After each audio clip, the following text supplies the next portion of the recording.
19th.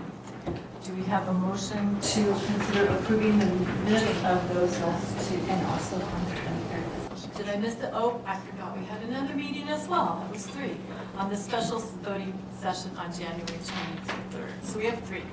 Study session, regular study session, and our special one. Do I have a motion to approve of that? So moved. Second? Second. All those in favor of approving the minutes from the last few sessions, say aye. Aye. Any opposed? And that passes 5-0. All right, on to what you're all here for, I'm sure, our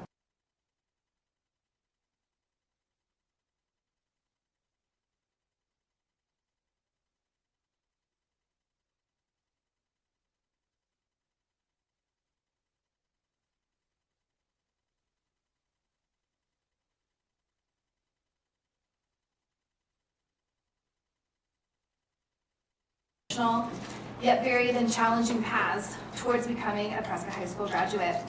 These students are pursuing career and technology courses through our increasingly robust and varied program offerings that we've curated via our outstanding relationship with Mountain Institute Career and Technical Education District and Yavapai College and, of course, Prescott High School, PUSD. These ladies have taken advantage of the myriad opportunities available to them as they have navigated their education and extracurricular careers during their time at PHS. First, you're going to meet Raquel Rocky Denton. She is a junior, and she's going to tell you about the CTE programs that she has already completed and the one that she is currently in. And then second, you're going to meet Kayla Hobson, and she's a senior and is a student in our early college program with YC and is a very successful second-year MIC TED Welding Tech student. I also had the honor of traveling with her abroad on an EF tour to Ireland and Scotland 2 years ago. Both of these students are stars in their own right, and both come with glowing recommendations from their administrators and instructors, both at Prescott High School and at MIC TED and Yavapai College. They are thriving in their respective CTE programs. They're viewed as student leaders and are the kind of students that instructors say they can just rely on to be engaged, present, helpful, and to do the right thing. They are great examples of extraordinary students that we are lucky to call Badgers, and they are taking advantage of the something for everyone education and opportunities that we offer at Prescott High School. Without further ado, here's Robbie. I'm in the vet tech class. I was in RTC for 2 years. This was when I was in RTC. This is my freshman year photo.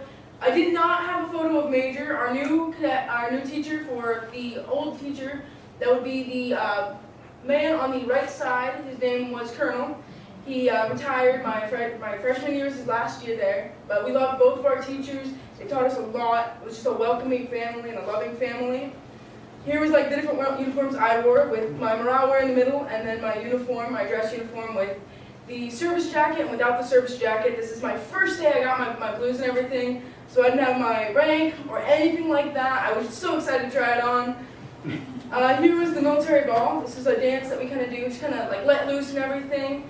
We have a little bit of a formality first, but it's just a really great time that everyone kind of just gets to know each other a little bit better and just, you know, have that moment with their peers. Here are some of the adventures we did. I was not a part of the top left one. They painted the Prescott P this year. Sadly, I could not be a part of that because of my other CTE program, but they still did that. And then that was when we went to one of the places that had horses. We were like brushing them and everything like that. I had done the horse's hair. And then we went to an Air Force base. I think that was my sophomore year. And so I got to vibe with a lot of people I cared about and everything and help form that bond even more. And then we had several retirement ceremonies. And then these are two of the ones that had happened. Sadly, I could not be part of either of those either, just because of the distance between where they were and my house. And then every year we do a 9/11 ceremony. It's beautiful. Everyone makes sure that they're like their top priority, like they make sure they're prepared and everything. And it's just great that we get to memorize the people that died on 9/11. Our parades, we do 3 parades. We do the homecoming, a Christmas, and then we do the Veterans Day parade. That is a photo from my freshman year as well. I'm in the very back, you can't really see me, but that was our Veterans Day parade. That was, I believe, behind everyone. Everyone was like kind of behind us during one of our parades. I don't remember which one that was. That might have been the homecoming. So that was like when everyone was just kind of vibing along with that. And so my vet class. Here was after we did our final for it. I was not there that day, so I did it the next day. But we did what we called the Vet Olympics, where we kind of just did a bunch of different things. We memorized tools. We did e-collars, which are just like the cones. I think we did the packing, and we just did a bunch of really cool stuff. And my teacher made it really fun for us to help kind of increase that bond that we had already. It's a really great class. Here are some of the host members. That is our club that we do. There's our president, Caleb, and then there's our vice president right there. Her name's Maddie. And then there is our treasurer. I am the photographer for it. And then there's some of our one of our hosted meetings. Some of the labs we've done, we have tested urine, we tested some blood, just to kind of like see what was wrong with the dog, just from our teacher's dog. She was having smell problems, so we got like look into it. First day, I think we did a blood test. Like the first test was that first week. That was really advanced for beginner students, but it was still really fun. And it really helped us kind of get out of our shells and meet everybody and get closer to everybody. And then this is the website we use to help us like learn how to put in information, whether that's like just what's going on with the patient. And we got to mess around with it a little bit. And we got to learn that you have to have a signed consent form for euthanasia. Because there's a lot of people accidentally euthanizing other people's pets in the program only because they thought it was funny because we had already had that bond to do so when we were messing with the websites. We had a horse come, a stallion, or actually it was a gelding, of one of our students. And so this is our first time really interacting with the horse of the class. We got to learn how to pick up the feet, as you can see one of our students doing. We got to learn how to like interact, approach the horse, get comfortable with the horse. We got to learn how to lead, as you can see one of our students, Faith, doing. Just how to like keep quiet around the horse and like not scare him in any way. He was very tame, so we didn't have to worry too much about that. But we did make sure we understood the boundary that needed to be there with the horse. Here was a cat that we had just seen at U of A, one of our extern sites. And then there's the teacher's cat, as we kind of got to hear some of the heartbeats and just kind of got to interact with a more skinny and more older cat versus the kitten that you see in the first photo that I showed. And then one of our students' rabbits. I think this was our second thing we did, more of a complex animal to do for our second examination. But it was great to see and everything, great to interact with that bunny and everything. We got to learn a lot that day, kind of a giant step in that as well, because we weren't supposed to be learning about bunnies yet, but we did anyways just because we kind of wanted to know what we were doing. Does anyone have any questions? How many students in the class? The vet class? The vet class, I think it's like 24, I think is what it was. I'm not 100% sure on that. Are your lab facilities at PHS or at the Yale College or out at CTEP? We have our own little building over by, same thing with the dental group. It's just like right next to it. It is in the same room as our classroom. There's a nice little spot where we can do the examinations of our pets. There's some rooms for us as well. At the high school? No, actually, over by Aspire High School. Where Oh, okay. Just across from the Key Center. Okay. Oh, okay. Is it a one-year class or is it multiple years? This is a one-year program. Nice. When you said U of A, was that Prescott U of A style, or did you say something U of A? She did. Yeah. You might be thinking of the United Animal Friends. Oh. What I might have messed that one up a little bit. Yeah. Thank you. Well, what got you interested in doing the vet tech program? What spurred you on to? Well, my dad's actually the reason I took the class entirely, but I've always had a really love for animals. I've always wanted to own a bunch of animals. I'm actually planning on doing stuff that would really benefit me to just be in the situation where I can see how it affects the animals. I want to do rodeo, so it's great to see kind of what effects it have on the horse and everything like that, and just to know some of the negative health benefit or negative things for health that certain breeds of cats, dogs, horses, and just all of that has. It's also just great information to know, just so I can take care of my pets in the future. And I do want to make a difference and help the people in the future, plus the animals. You can see the behaviors of the animals if they're being abused. They'll flinch. So it's good to know that I can have that impact, whether that's just from being a boarding assistant or I actually am a vet. I just want to be able to help those animals and the people around them. Awesome. Thank you, that's awesome. Any other questions? for Rocky. No? Great job, girl. Good presentation, and I learned a lot just listening to you.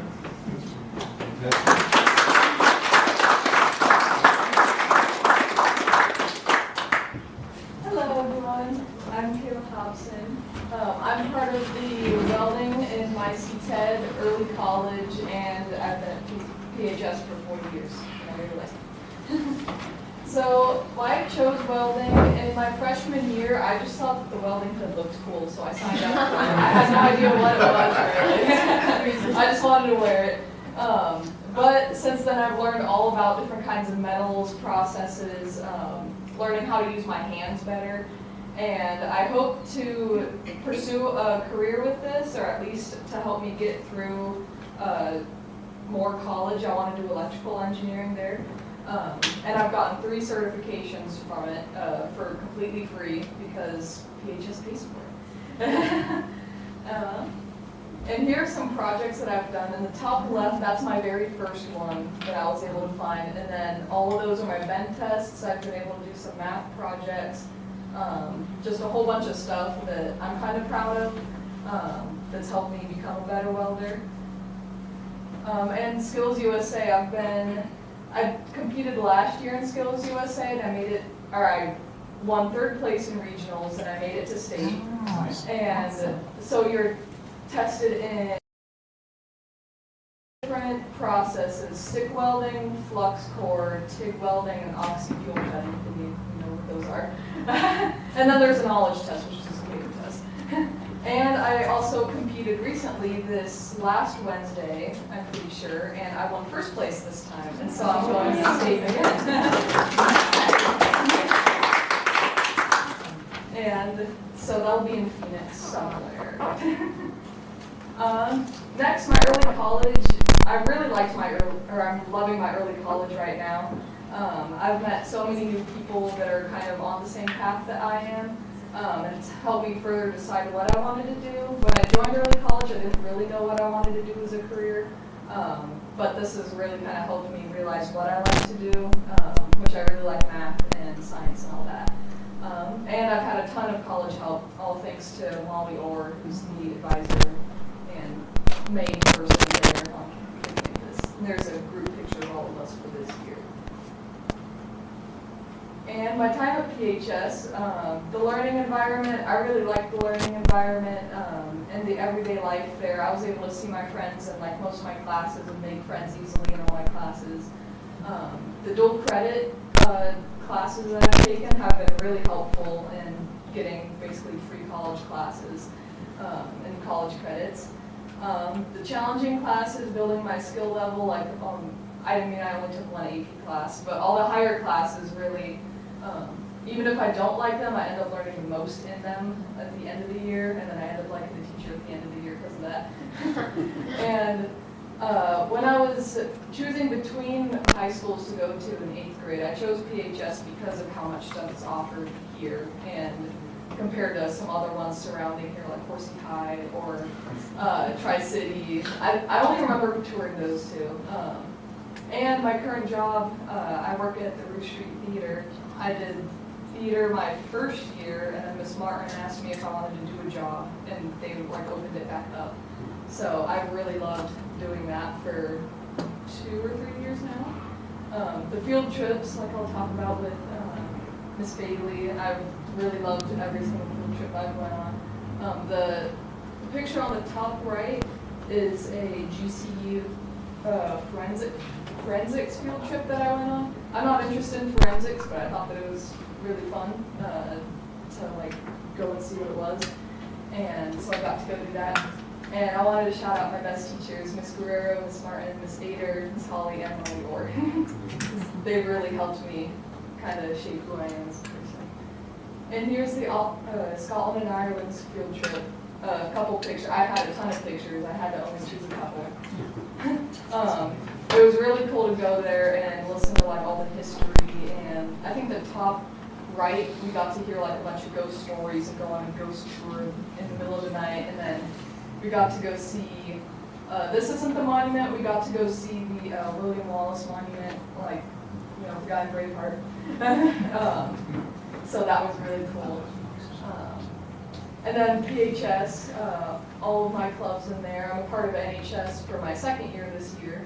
I've really loved it. It helps me, it kind of pushes me to get volunteer hours and try to find volunteer hours.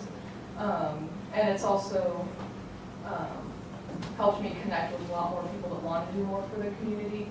I'm also in Yavapai clubs now that I'm in Berkeley College, and so I got to help do a food drive for Christmas, kind of in the top right.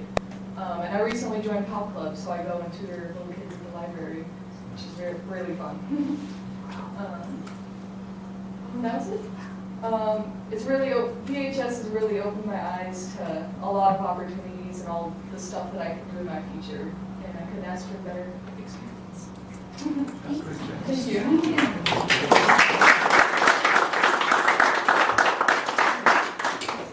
I think that just opens up my eyes to the wide variety of things that you chose to discover and learn about in 4 years at Prescott High. It just shows what we can offer for kids that are really interested in pursuing it. So I applaud you. That's amazing. Yeah. Nice job getting involved in so many different things. I know. Kayla, did you walk away with some certifications with welding for one? I did. Yeah. So the first 2 years, it was, actually, yeah, the first 2 years it was paid for because I did it through PHS. So I got my stick certification and my MIG certification. And then I got my TIG certification, but I had to pay for that because it's a night class, and I don't think that PHS paid for it. I had to pay like $50 to take the test or something like that. But I got it for way cheaper since I'm a high school student. And I went for a fourth one, but that one didn't go so great. So I got three. And so early college, when you graduate, how many hours will you have? Will you have your associates, or will you have a year? Or? I don't know. I was just kind of taking classes that I was interested in and just going up in the math field.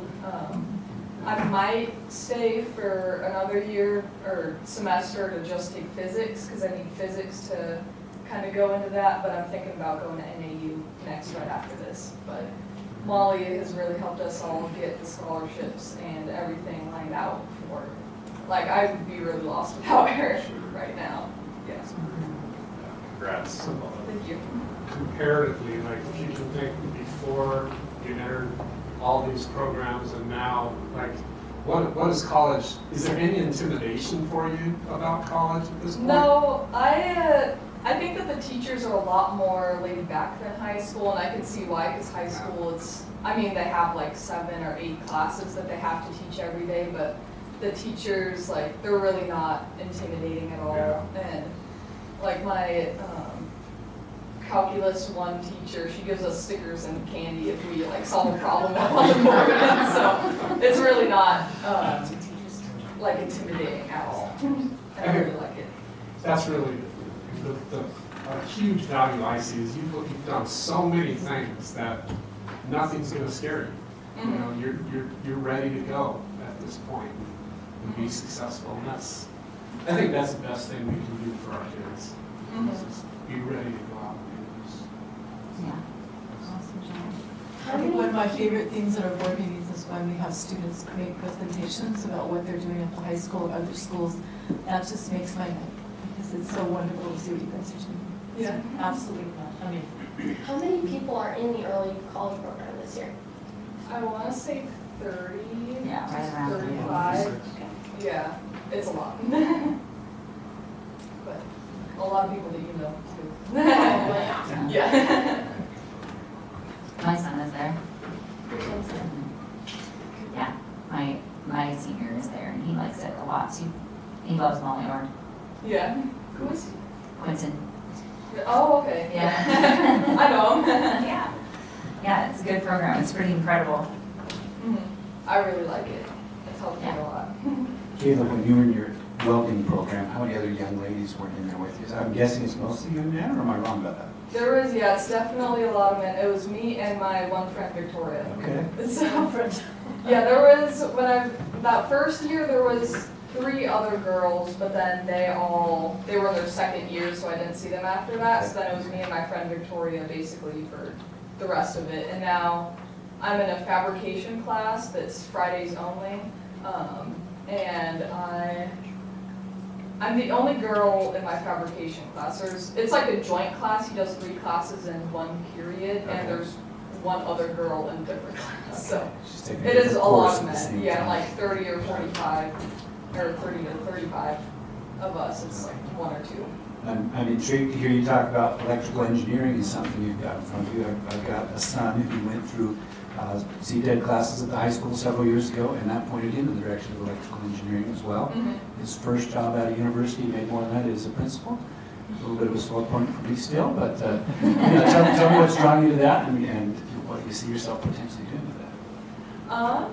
I think I'm just really interested in it because I figured welding's like electrical stuff, and I've just done a little bit of Google searching to see what it is, and it just interests me to see like, I want to mainly do like power grid systems and like larger scale things. I think that that's what's really interesting to me right now. But I mean, I'll see how I like it when I actually get into it too. I can see that dovetailing really well with your welding skills and background. My son didn't do that, but he builds funky stuff all the time. Yeah. I bet he wishes he had kind of the skill set you had coming out of high school. That's great. I'm proud of you. Thank you. Any other comments, other than that she's amazing? Thank Thank you so much for coming. Yeah, here. thank you all.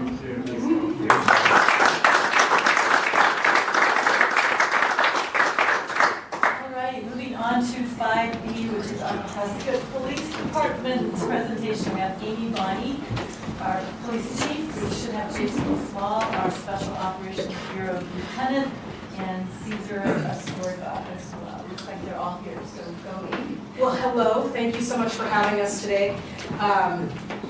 We are so thankful to have this opportunity to meet with you and kind of talk to you about something that's already been, I guess, deployed, if that's probably not the right word.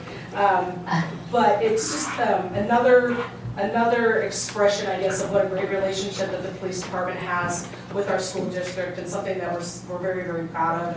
And while I have you captive, I guess, here, although this is a very uncomfortable position for police officers, so I'm trusting Caesar at the door there with our backs to the door. But the superintendent and I meet on a regular basis and just stay in very close contact. And so that relationship is very, very strong, and I want to reinforce that with all of you so that you know that, of course, the focus on school safety and student safety is most important to us, but also student wellness. And so this program that we're going to talk about today is something that is really near and dear, of course, to my heart. Anybody that knows me knows that dogs are one of my favorite people. And so we've integrated dogs into the Prescott Police Department in a couple of different ways. Of course, primarily in our patrol bureau, where we use them to detect drugs. We use them to apprehend bad guys in some cases. But also we've used canines and dogs in a victim service capacity. And when we began that program, we really recognized the impact that the use of dogs can have with people and victims in particular, but also with children. And so when we had the opportunity to acquire this particular dog, I'll tell you a little bit of the backstory and then I'll turn it over to the stars of the show. We got this dog, her name is Marina. And she was named Marina from the beginning, and you might know that our police department is located on Marina Street. Yes. And so I got the call, it was on a Sunday evening late, from the 100 Club of Arizona. The 100 Club is an organization that supports first responders in Arizona, not only fallen first responders and their family, but also first responders who are serving and who are retired in our state. So I got a call from the acting director at the time, her name was Rainey Crabtree, and she said, Amy, I know that your department loves dogs and you like to use dogs in all sorts of different capacities, and so I've got a deal for you.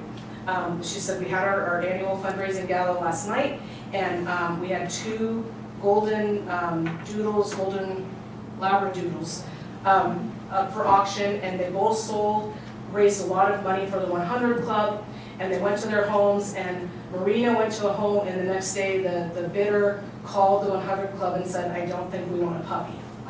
And so she said, you were the first person I thought of. Would the Prescott Police Department like a puppy? And this was in, I think, February of 2025. And of course, I said yes. And then I thought about it, and I said to myself, I don't know what we're going to do with a puppy. But I did what I always do. I go to my wonderful team. I have Lieutenant Jason Small, who's over there. He's our Special Operations Bureau commander. I went to my deputy chief, John Brambilla, and our administrative supervisor, Michelle Medina, and I said, you guys, last night I got a call. They asked if I wanted a puppy, and I said, yes, I want a puppy. Now what are you going to do with the puppy? And they're like, I don't know. And I said, but the good news is she's going to be in training for like 9 months. So we got 9 months to figure it out. So I drove down a couple weeks later, picked Marina up from her handler, and drove her to her training trainer down in the valley, and they trained her to be a facility dog, and I will let Officer Astorga talk to you a little bit about that. And so we were able to get her trained to be a facility dog. And then we also have the problem of the fact that all of our canines are supported entirely by community donations. So to train a facility dog is not cheap. It's about $15,000 to $20,000 once they're outfitted. And so then we have that problem. But we work and live in a great community, City of Prescott, and along comes a community partner with the American School Safety Association. Pat Kirkendall is probably a face you guys know very well in our community. He is part of that organization, and he called me one day and he said, hey Chief, the American School Safety Association, our president and founder really likes dogs. Do you guys have any projects that might involve dogs? And I'm like, as a matter of fact, I do. And so this partnership really came to fruition, and the American School Safety Association is reimbursing the Prescott Police Department in its entirety for the training and outfitting, the training of Marina and the outfitting of her vehicle 100%. So I want to give a huge shout out to that organization.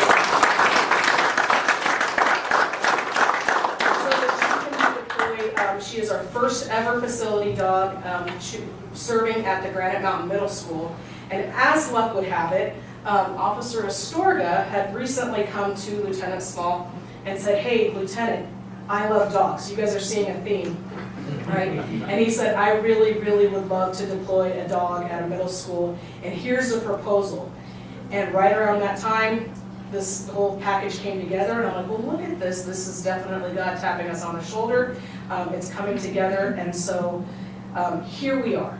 So without further ado, I want to introduce Officer Astorga, who works as your school resource officer at Granite Mountain Middle School.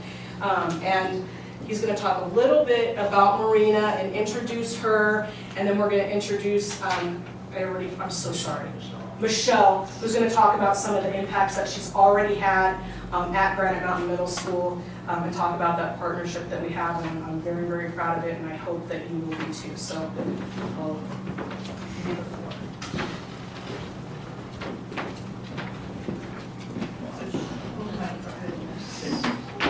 I'm available for babies. Like Chief Bonnie said, I'm Officer Caesar Astorga, and I'm the school resource officer at Granite Mountain Middle School, Upper Elementary School. This program is near and dear to my heart. This is something that I want our policing to look different, not only just for our children, but for us in general. We want the community to see us in a different light, right? So I started looking around the nations for programs and things to see, just to make it better. What's going on? What are other people doing different? What's impacting their schools in a positive light?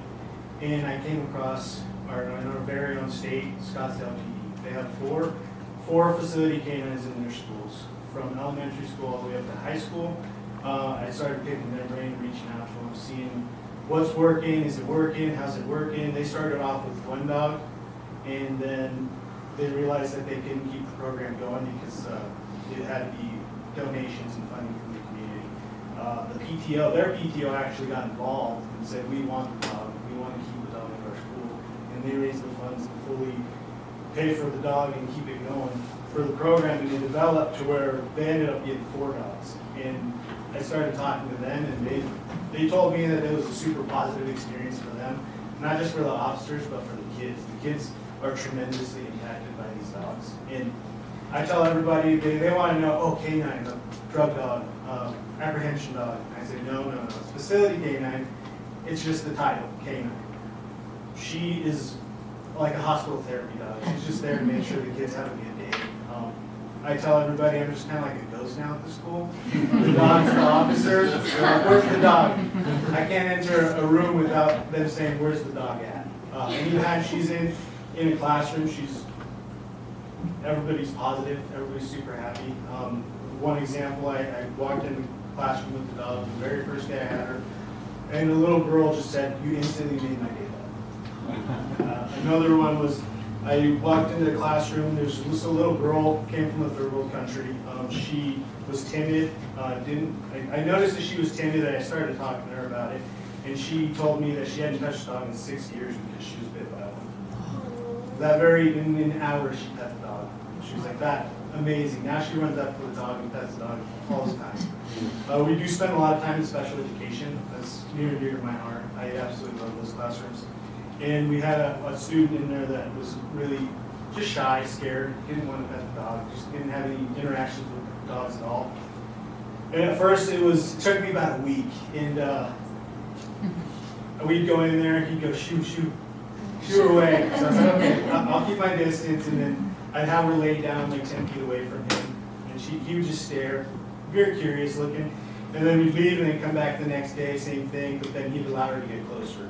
I didn't force anything, I don't force anything on them. If they want to pet her, they absolutely can. If they don't want to, I respect that too. It came to where he would allow her right next to her, and not right next to him, and he would just reach out and pet her hind end. He'd just scratch it. Not look at her, he'd just do this. And then the very next day, he started petting her head, and now he runs up to her, and he'll sit with her and play with her. And it's been super impactful on not just my life, but on the kids' life at the school. And that's all I have for you guys. So I'll turn it over to Michelle.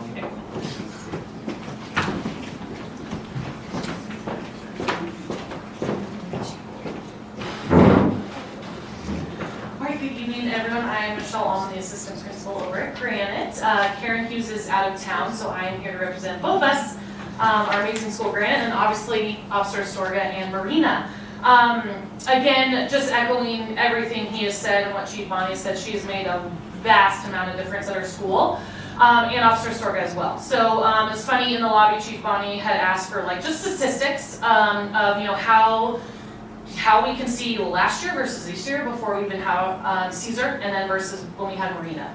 And we'll get her actual statistics, but I already right off the bat said we can see a million miles of a difference. Even just having Officer Astorga there. Part of our grant for safety and security and all that, which helps fund Officer Astorga, is we focus on 3 areas. And our areas are attendance, behavior, and then of course like mental health, so anxiety is what we kind of really zoned in on. And that was before, again, we had Officer Astorga, that's even before we had Marina, and so it's just very, just interesting that it all kind of came together, because that is exactly those areas that Officer Astorga addresses and makes better, and Marina. And so Karen and I kind of came up with just some talking points of where they're at. And so a lot of it, though, I know when we first say, okay, we're going to bring a dog on campus, right? A lot of it is, okay, well, what about the kids who are maybe scared or have allergies or afraid? So we were very intentional about knowing which students have animal allergies or phobias ahead of time. Like you said, a great example is being very cognizant of kids who maybe are a little bit afraid, keeping distance. He's done great with just, again, knowing Marina, knowing the kids. And again, that just speaks volumes to him on our campus of knowing kids, and again, knowing which kids, might be a little standoffish at first. Obviously, you've heard, though, that Marina always, gets them on our side, which is good. And again, we have not really had any issues at all or problems. We were very forthcoming with parents about what was happening. And again, she's just been an amazing addition to campus. All of our staff members are informed at all times. Their accommodations are always in place if there are any circumstances where kids have allergies or phobias. Again, we adhere to those. And then again, just her presence is adjusted. So again, or if we notice some kids or maybe just not in a place to see her right now or whatever, Officer Astorga does a great job of navigating that. Obviously, growth and confidence building, again, like he said, just with certain specific amount of kids, is the amount of confidence and just social aspect. Special education, we see that a lot. So a lot of these kids maybe have that social anxiety piece, difficult to socially, interact with their peers. Marina's been just an amazing part of that. We've seen some of our special ed kids, again, a lot of kids obviously want to run towards her and all pet her at the same time. A good part of that is we do have our special ed kids want to do that, and so now they're interacting with their peers along with Marina in that petting, just kind of giving her that attention and love. We just, again, I've really seen that. Or if we have some students getting very emotional or upset or having a bad day, again, they see her and that's immediately calms them. And just again, way better way than I could de-escalate them or Officer Astorga, or even Karen. So it's just really great to see that. And approachability and climate, obviously you can see like anyone can pet her. She is so approachable. You know, the beauty of it is that she is so trained where you can walk up and again, kids are, you know, they're gonna grab, they're gonna pull. And she does. She puts up with it. She loves it. She, again, is just amazing. And again, students can interact with her anywhere on campus, anytime. He goes in classrooms. He's out at lunch, in the cafeteria. He's at recess, fire drills. He takes her down to the field, all of that stuff. She is everywhere. So she is not just, you know, kind of stuck in the office at all. And then, again, just calmer, warming, kind of just, yeah, society and just, again, the chemistry of the office. I know we talk a lot about kids enjoying her. I will say staff, we enjoy her a lot. And obviously, as most of you know in education, especially on the administration side, it is rough. It is hard. And the front office can be, you know, really difficult at times. And so it's just great having her in the office because sometimes if it's been a rough day or you've had a really you know, bad experience or whatever, you just need a break, Marina's right there. You can give her pets and loves, and she gives little hugs. It's great. And then she loves it. I know our front office staff gives her probably 40 treats a day. So she, I know Caesar's trying to work on them with that. But yeah. So we, as adults, we love it. And I know our staff loves it as well. And so again, it's just better for everybody. And then it's pretty funny seeing now too, Caesar's office is in the front office with Marina. And then again, with our campus, if you've been there, you come through the front office and then you go through the push gate, so you cannot go back out the double door. So you have to go all the way through the office and back out the back door. And so it's funny, you'll see a lot of kids say, I need a drink of water, especially in the winter time because we're an outdoor campus, our water fountains are turned off. So we saw a huge increase of kids needing water at many random times, and all of a sudden the you know, hallway out, of course, is right by his office. And so we'd see them, you know, stop and pet Marina and all that, and it's funny seeing him try to like navigate that road of like, okay, gotta get out, let's go, get to class, because they just want to sit and spend time with her. So that's just really great. It's just, again, positive, all positive. And then again, Officer Sorga is just amazing. We love him. We give him a hard time. Obviously, we joke and laugh and have fun, but he's just such a great addition to the staff. And then he's an amazing job of just incorporating Marina just so seamlessly into the Granite Mountain, yeah, like climate and life. Obviously, overall impact, we love her. Adults love her, students love her, and again, overall, just such a great program. So thank you to Chief Bonnie for making this happen as well, and for you guys for, yeah, just giving that green light because it has made a definite impact on our school. Fantastic. Questions? I wish we could have one at every school. I wish too. Yeah. I know. School business office. I mean, it's a good I will say that as we grow and continue to work with ASSA and other organizations, we're totally open to that conversation. So, and I did forget, I feel bad, I did forget to acknowledge Caesar's sergeant who is sitting here as well. He's also very open to some of my ideas. They don't even roll their eyes at me anymore. I very much appreciate that. So, this is Sergeant Siegel. He's our community services sergeant. He supervises our SRO. So, thanks for being here. I'm sorry, I forgot you at first. Have you noticed a difference in discipline, like when you're having a student who's struggling or you're having to discipline in some way that the dog is able to help in those situations? Yeah, and you know, when we were talking to Chief Bonnie earlier, she was asked that question of like discipline-wise. Obviously having Caesar there has been helpful, just decreasing, you know, our verbal aggression and then physical aggression, so that's been helpful. And then Maria really has taken that down a notch too. Obviously 5th and 6th graders, you know, developmentally, a lot of times their emotions just take over. We do have a lot of kids, you know, make poor choices just based on emotion. They don't know how to handle that. So with Marina, if we can get her in there, the kids see her, that emotion can kind of decrease, and then we can maybe have some more level-headedness of that. Obviously, you know, I feel like we've done a fine line of if a kid is in a, you know, a discipline issue or there's consequences to be had. Obviously, you know, Marina's more of a tool versus a reward. So if, you know, afterwards, they can go see Marina and all that. And we do a good job of that. Oregon, Caesar does a really good job of if we have a major behavior issue that he needs to then put, you know, more of that, okay, super cop hat on and not have Marina in with him, he will do that. So she'll just kind of do that. So it's a really good line of of everything. But behavior-wise, we have noticed a decrease for sure. Again, statistically-wise, we can get those numbers later. I know Chief Bonnie wants those, and we'll pull those. But already, just knowing, physical, verbal, 100%. Yeah, it has increased or decreased. Yeah, I think it's great, and I love your presence on campus because I think it teaches kids who historically maybe have some fears or some bad situations they've had with police officers. It changes their perspective immensely when they get to be around officers on our campuses. So, huge value. I was wondering, when we have to take a stand and Chief Bonnie down off the billboards, can we put Officer Astoria on the billboards? That's a great idea. Marina's taking stand spot. Great. The only thing I have to comment on is we, as a board and as a community, we want our kids to be safe, we want our kids to be successful, and we want our kids to get a great education, and I think this is a win-win because we're touching all those bases. It's absolutely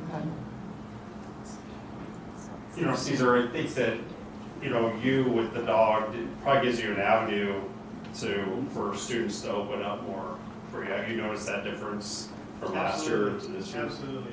It helps bridge a gap, right? If they have uncomfortable situations or something they're a little more timid to talk about, the dog is a very good tool to use to bridge that gap, give them comfort and safety in that aspect. Because she has taught multiple commands. She does a cover, which is she lays over across their lap and kind of puts a little pressure on them, kind of like a hug. She does give hugs. She doesn't touch, so it's like handshaking. So they're able to interact with her, and I have them interact with her all the time. That's amazing.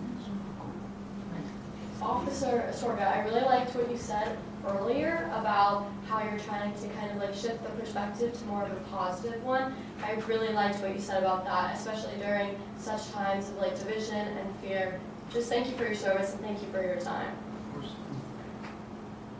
What a great comment. I'll just underscore a couple of things really quick if I can. Chief Bonnie mentioned that we've got a really positive partnership with the Prescott Police Department. That's absolutely the case. Boy, a couple of these folks who are here tonight, we were just interfacing with them the last couple of days on an initiative to help keep everybody safe and pointing in the right direction. Just value that partnership so much. Thank you for what you do. A lot of these folks are graduates of our schools, and we're pretty proud of where they've gone from the time they've been at Prescott High School as well. Michelle, as you can tell, is usually pretty shy, but with Marina here in the room, she just opened up tonight. I love that. That's the kind of Michelle's fantastic. We're so lucky to have her and Karen there, and they've been just so accommodating. They've been enthusiastic about this idea from the very beginning. I was like, okay, we have some kids with phobias, allergies, or whatever. They said, we'll take care of that from the start. Caesar just took my level of concern down, Amy as well, and it's just been fantastic. So thanks for helping accommodate that. And I guess the last thing I'll say is that our student resource officers at all three of the schools where we've got them regularly, Officer Holmes at the high school, Officer Gallen at Mile High Middle School, and then Officer Astorga at Granite Mountain Upper Elementary School, are spectacular. They're just such a great fit for the culture of those schools. They do so many great things. I mean, obviously the thing I think our community members think is going on is they're standing between us and an attack on the school. That might be the case someday, and boy, we're glad to have that. But more important, that deterrent for that, super important. And as has been mentioned tonight, just the relationship that they build with kids and reinforcing that law enforcement officers are our friends. They're here, they're our allies in the community, keep things pointing in the right direction. We just love to be able to, without having to say that, show that every day. It's great. And so, like this, I say they're so great that I was under the impression she sent us their best three guys, but it turns out they're all fantastic. All of the ladies and men who work for the Prescott Police Department are just terrific. I love how they represent our city and what they do for us. Thank you. Thank you so much for coming. Thank you.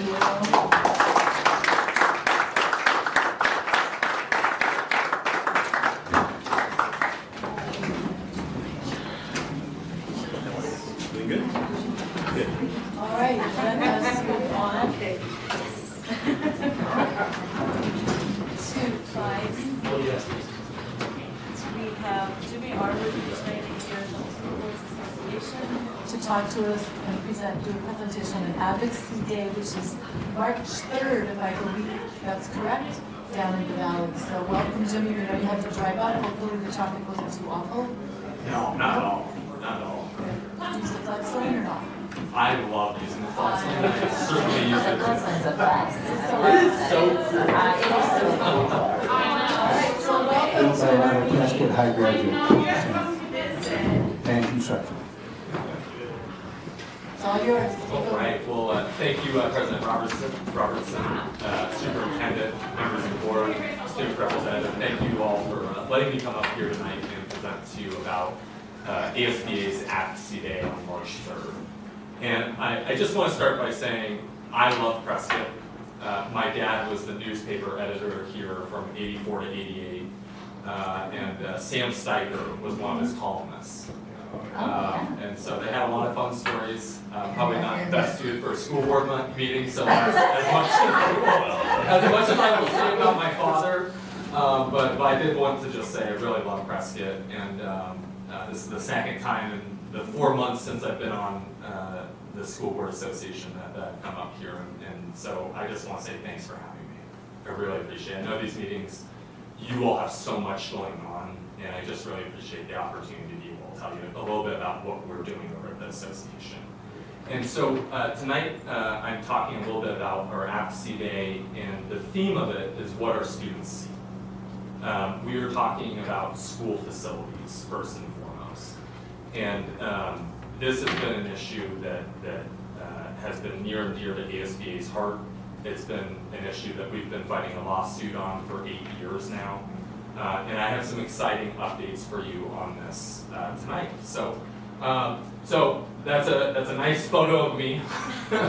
And that's my deputy there. So that's our ASBA governmental relations team. And really the goal, the work of our team is to advocate for our school boards and ultimately for our students. And so we organize kind of the legislative strategy at the association for how we go down to Capitol, and what talking points do we use, which members are going to be the ones that we have the most sway with, and kind of determine how do we actually get things across the finish line at the legislature for our schools.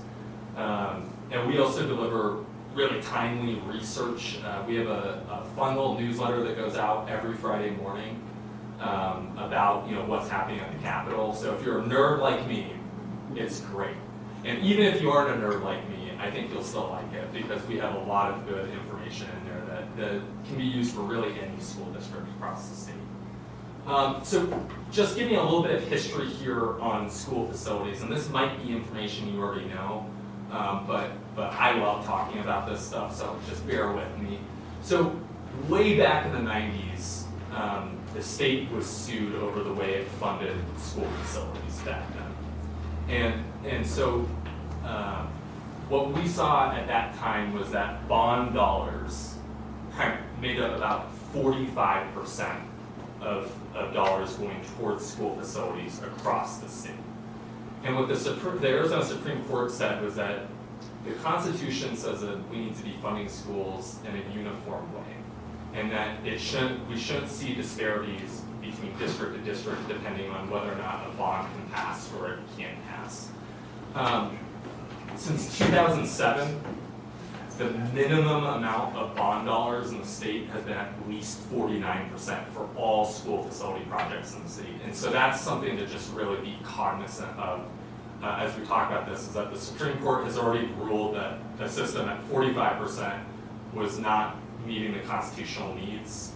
And for the last 18, now 19 years, we're still well above that now. And so what the Supreme Court said at that time was, okay, state legislature, you need to write up a new school facilities law, and you need to fund it in a new way. And there are a series of lawsuits here. I'm going to spare you the really nitty-gritty parts of that. But essentially what it did was it established minimum standards for schools. So schools should have these certain things met. Students should have a roof over their head. Their classroom shouldn't be distracting. Those kinds of things is kind of what they set there. And then they said legislature, you have to fund this in a formula basis. And the formula basis is really, really key here because that gives school districts the ability to know, okay, we have this roof that's probably going to need to be replaced. We don't want to just keep throwing money at it when that's going to cost us more money in the long term. We want to get this replaced. So those formula dollars kind of gives the school district the ability to prioritize those projects in a way to ensure that those things are being funded. The other big part of this lawsuit is that it required inspections of all schools across the state every 5 years. So that was the job of the state. What we saw during the Great Recession, and again, I just want to state for clarification, I'm not here to criticize anyone. I'm just here to give you the facts. And what we saw during the Great Recession was the defunding of Students First. And so throughout the mid-2000s, we saw Students First getting slightly more and more defunded to the point where it was completely replaced overall. And what they replaced Students First with, the formula dollars, was with a grant-based program. And so you might be familiar with this program today, the Building Renewal Grants of the School Facilities Division. That is kind of the system that the legislature replaced it with. And so what the legislature said is, we're not going to just give dollars to schools, you're going to have to apply for these dollars. And it's going to come on a first come, first served basis. And we are only going to fund this in the base at $16 million for the entire state. Just so you know, school facilities cost a little bit more than $16 million a year, potentially even for your school district alone. And so, just to put that in context. And so what this BRG system, Building Renewal Grant System, did was move us from, timely repairs, timely replacements, to waiting for total failure. And why I take particular issue with this is I'm a really big numbers guy. I love data. We are spending a lot of money on repairing things when we could just replace these things and save so much more money in the long term. It is so much better for the taxpayer in that way. Can I ask just quickly, yes. When did the building renewal grant go into effect? President- What year was it? President Robertson, I'm so sorry, I don't have that information right now. I think it was about 2010, Okay, 2011. That's good enough. Just- So fast forward to 2017, the school board associations, school districts across the state, other associations got together and said, we need to take the state to court over this because this is not adequately funding our needs. Because we are seeing school districts having to make really tough decisions. Do we put more money towards helping student outcomes, or do we fix the roof that is leaking onto their desks? Those are positions we don't want school leaders in. And so we took the state to court claiming that this was an unconstitutional way to fund schools, and the evidence that was found in this case was frankly disturbing. I spent, as part of the first few months here, going through every page of the lawsuit. I was mad. I was really emotionally upset because this is not things that should be happening in any school across the US, let alone here in our own backyard. There's a sign here from one of the schools that says, do not drink or consume this water. That sign's been up there for 10 years. They haven't had potable water in 10 years. And they finally passed a bond to fund replacements, and they actually got some additional dollars from the school facilities division to fix that. But this is going to continue becoming an issue in school districts across the state, especially in areas where it's hard to get those bond dollars. Imagine if they didn't pass that bond. There's a water bottle there on the right. It might be a little bit hard to see, but the water is a slight yellowish content. And in the lawsuit, one of the folks looking at the water, I believe it was either an investigator or somebody from the school facilities division, they said that that's no problem, students can drink that. And I see your face right now, I'm not sure how you would feel being told to drink that. And so you can also see a hole in the roof there. That is sunlight coming through the roof in a school. When I was talking about earlier about kind of these secondary problems that we see when we don't immediately replace something, so that's a school gymnasium. And you see those cracks in the roof and water leaks down to the floor. And so in the lawsuit, there was a school district that got money to replace the floor of their gym, but not money to replace the roof in their gym. So can you imagine what has happened to the floor since replacing the floor and not the roof? And again, roofing projects are not cheap, and that is partially, I understand the school facilities division is in a hard place, by the way. I'm not here to criticize them one bit. I think, we need more staff in that division to assist schools, but that's a different story. We're here to just talk about facilities. So for 8 years, we've been battling this lawsuit, and things have continued to get worse in school districts. Some of the other things that we found in the lawsuit was that 30% of school districts across the state have had zero contact with the school facilities division. 3 in 10 schools. It's 3 in 10 school districts. What we also found was that school facilities division accidentally hired an unqualified inspector who only inspected 11 schools in 2023. And remember, we're talking about every school district across the state required. What we also saw in the lawsuit was that students were in classrooms at 90 degrees. I just spoke with a student last week in Maricopa County who told me that they, this past semester, were in a classroom where it felt like it was 85 degrees every single day. And when we talk about student outcomes, when we talk about student learning, imagine the impact that that has on test scores and being able to stay focused on what your teachers are trying to teach in the classroom. And so, these were things that we were finding in the lawsuit all over the place.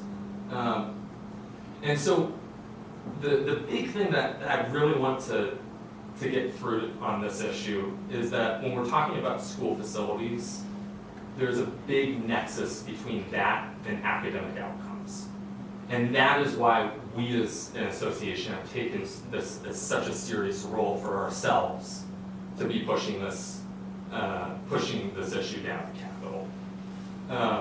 And so one of the expert defendants in the case who was brought there to talk about how school facilities don't really have impacts on students, actually in the case could not admit that facilities weren't impacting student outcomes. And that was the state's expert witness in this case.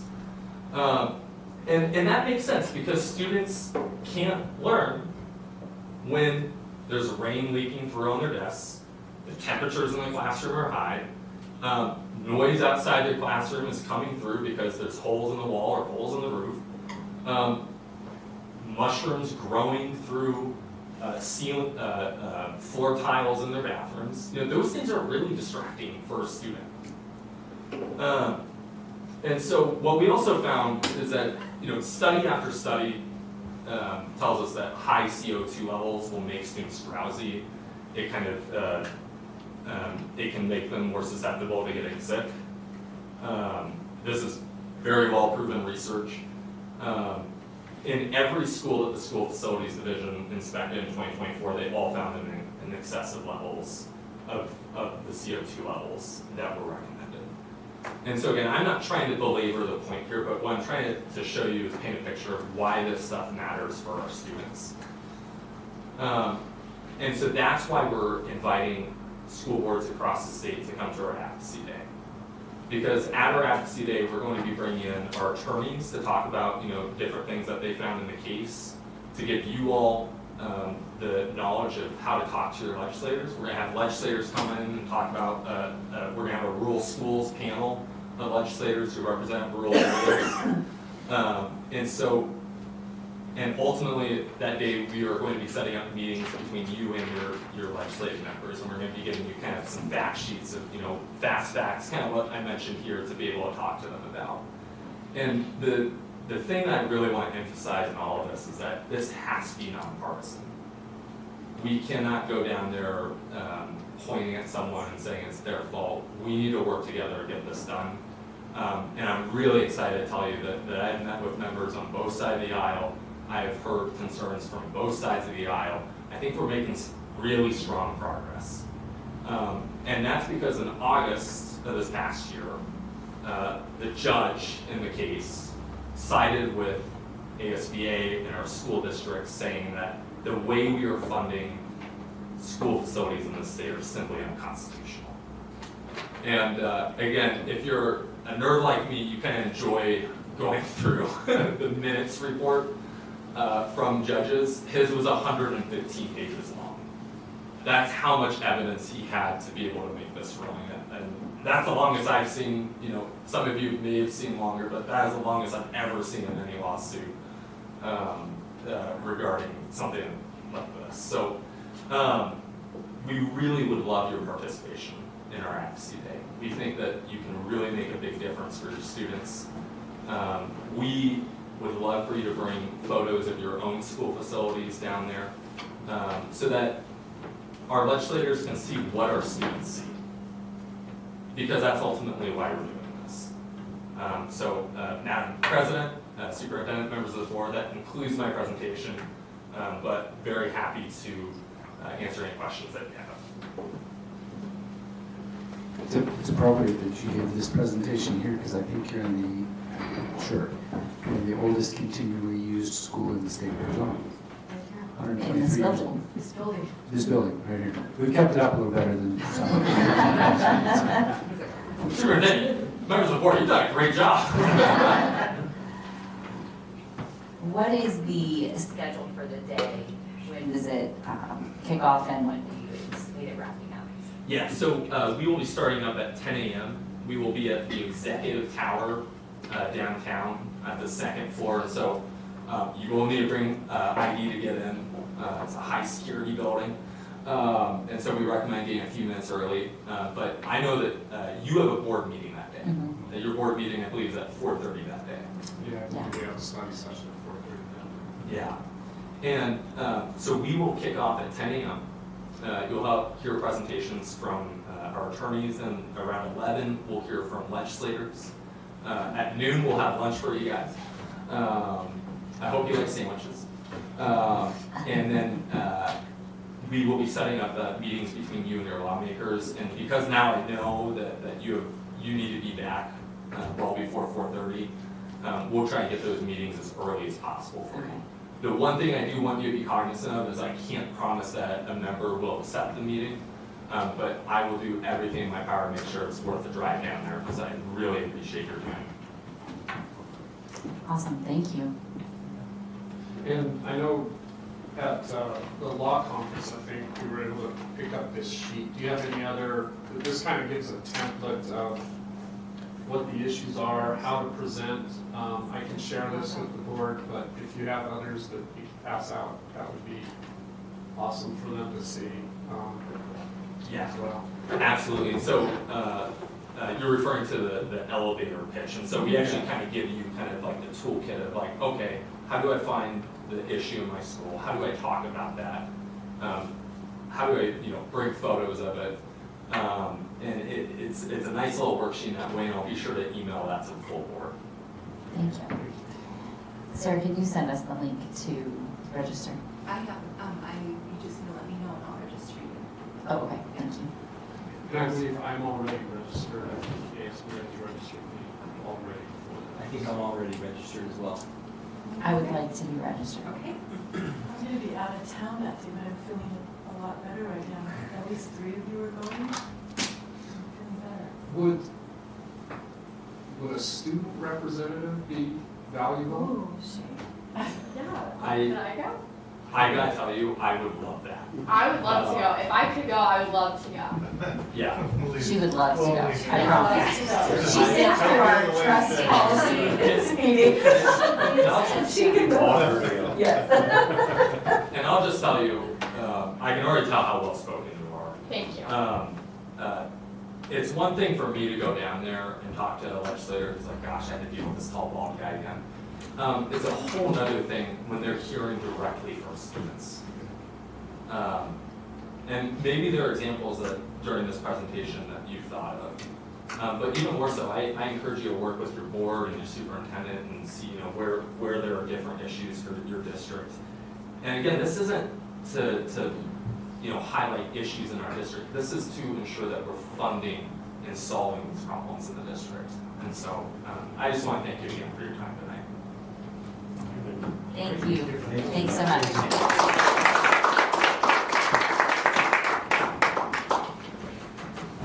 Safe travels back, too, please. Drive carefully. Don't hit the flex lane. All right, let us move on to 5D, which is our K-4 math curriculum, and I'm a little bit excited about this. Elsie's going to do a brief overview of what's going on, and we've got some great teachers here to talk about why they like Amplify. So as I'm sitting here getting ready for this, I'm realizing we're going to be getting a wide variety tonight. You're going to have high school students, we got to talk about what's happening in middle schools, and now we're going to round that out with some elementary programs. So we're going to start, this first presentation is about math adoption. As you know, we have brought you quite a few adoptions in the last couple of years. And so we have 2 this year. We've got K-4 math adoption, and we also have a modern language for the high school. And I think those are going to be it for a little bit. So the last couple that we'll bring to you, at least for a few years before we have to start looking at what we've adopted. All right. I'm really excited tonight to introduce you to some of our amazing K-4 math experts. Megan Reynolds, unfortunately, last minute couldn't be with us. She had to deal with a family matter. But we have Kimberly Brown from Abaya Jed. Taylor Bemis from Taylor Hicks. We have Haley Kyle from Abaya Jed, and Jocelyn Hopkins from Taylor Hicks with us as well.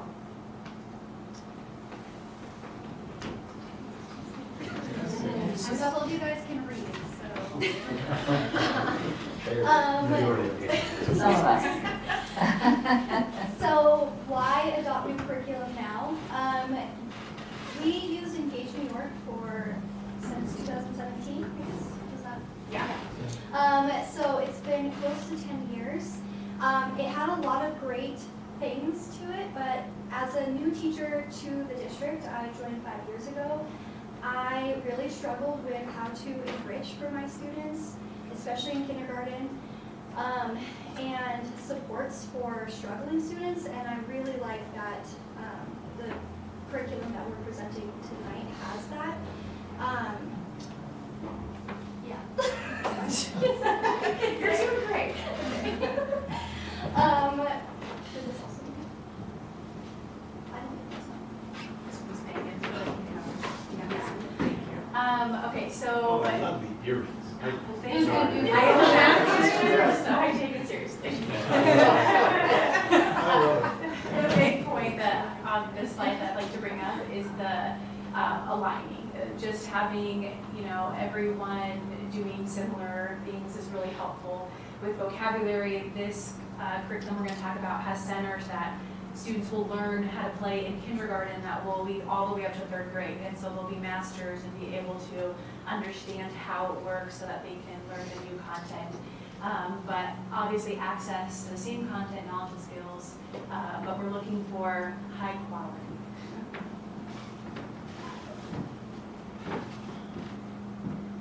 So why are we trying to do an adoption now, and why in math, essentially?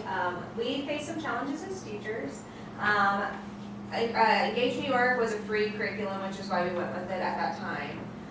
It is essentially archived now.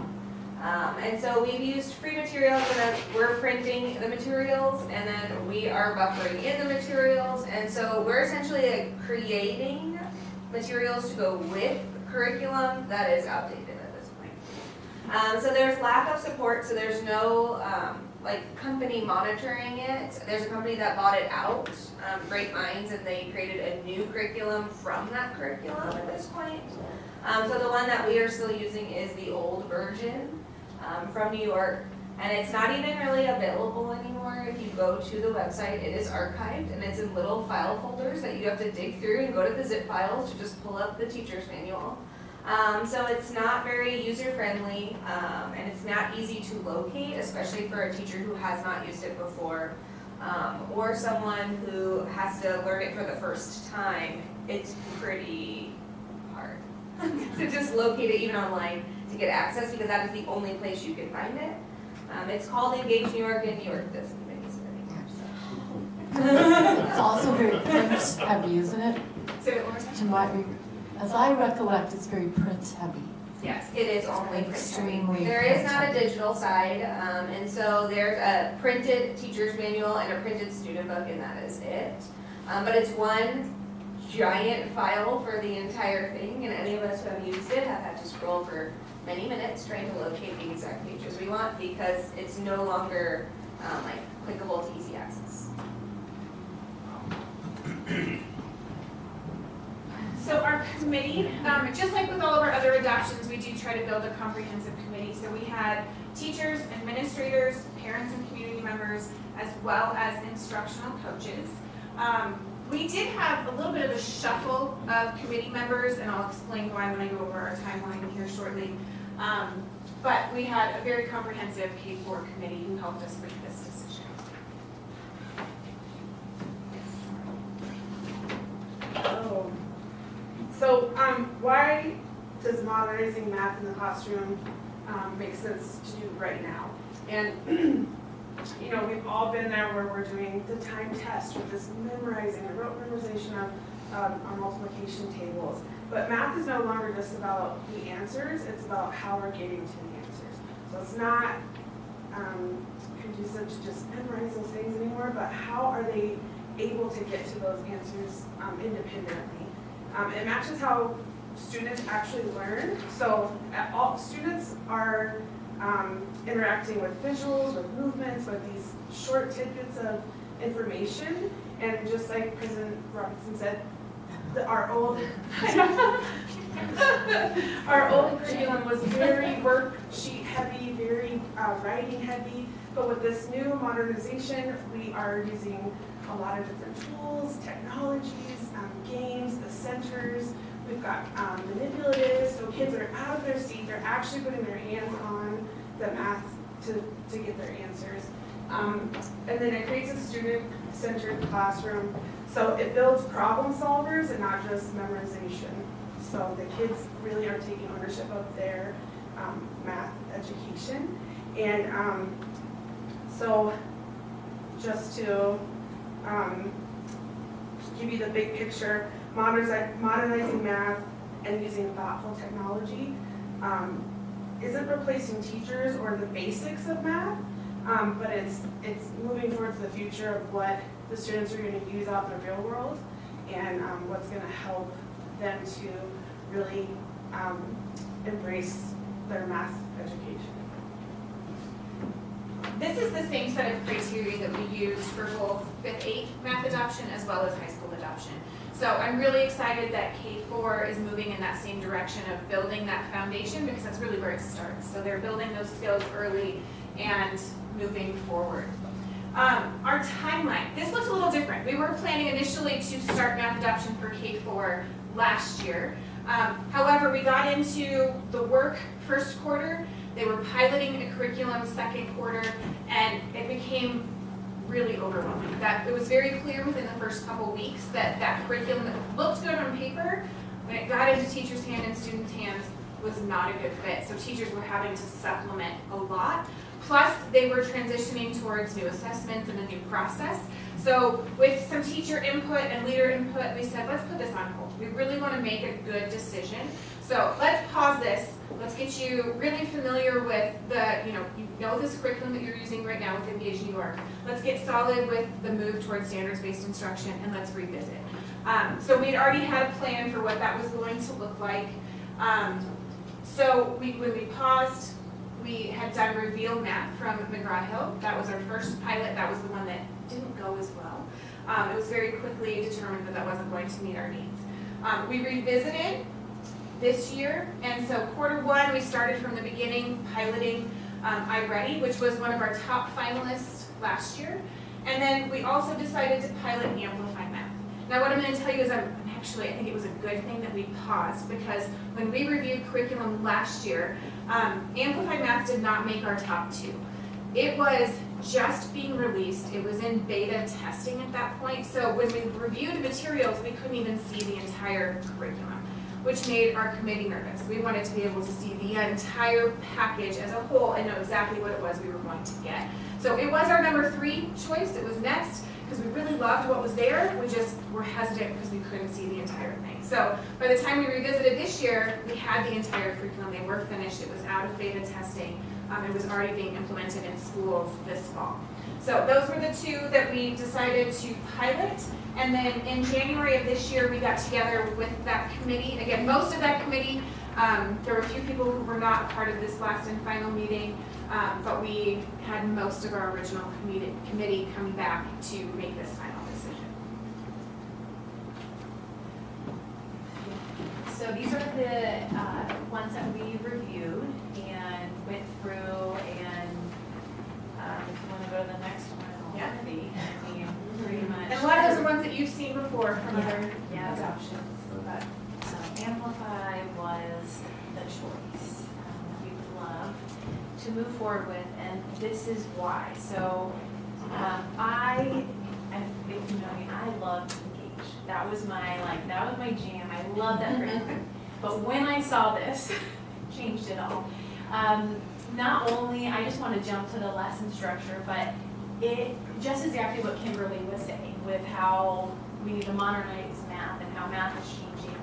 This is a great representation of that. You start out with a story, and you follow along these characters. Like this first one we had was a girl taking care of her chicken, and she had to weigh the chicken and weigh the food, and it was all about kilograms and grams, and it was amazing. The kids were so engaged. They were laughing. They thought it was hilarious. There were chickens on every single page. I mean, who wouldn't love that, right? And so it goes through, and it starts with hands-on. So you get your manipulatives out, you're playing games, you have cards, a lot of cards, lots of talking, lots of walking around the room and matching them, talking with the partner, so much discussion, and then it starts to build, right? And so they can kind of show more, lots of good practice, so much good practice. And then the spiral review, hallelujah. There's at the end, we go back through multiplication. We hit rounding again. We go through area. It is wonderful because when those little hiccups come up and you see them, they're like, I don't remember. And you start going through, it's just so nice to have it built in. So it's fun, it's engaging. It goes back to students needing to know the why so that they can approach every problem and have, we call it a toolbox. And they have this toolbox full of different skills because this helps them. You know, if you don't get it this way, then let's try the butterfly, or let's draw visuals, let's use a number line. It's great, and so I say, like, pull out whatever from your toolbox works for you, and we get to practice all of that. So the engagement is huge. Just to build off of what she said about the engagement piece, yes, there's stories and characters and real-world scenarios where, from starting in kindergarten, students are able to see how are you using math in real life. Math is one of those subjects that's really hard. Those of us who've taught math got the question all the time of, when am I ever going to use this? That question is eliminated because it's right there. They can see exactly how in real life you could use that same kind of scenario. It also has built-in, it has lots of resources. I can go in and pick different levels. I can go get additional practices. I can pull, like we talked about, centers. There's lots of things that are built in online. And then the one that's really fun that we actually did one today is students can get on their computers and they can do a lesson and I can pause their screen at any time, right? And so they are like, wow, she paused it. Because we'll stop and talk about it, and then they can go and they're drawing their picture, or like today they were trying to make equivalent fractions, so the bars were going up and down. It's like such a great visual for them to see at near our end of the unit, and so it's really interactive and it's fun. And they have slides that you can go through, so much technology that is usable. And then we already talked about the structure. I think we're on the next one. Yeah, there's the print materials. We use the book. They have a workbook that each student gets that we go through that has everything there. I talked about the Progress Modern. I can go on later and check everything that they did on the computer, see their work, see their answers. They can type, they can draw. And then lots of small group activities too we talked about. So very neat.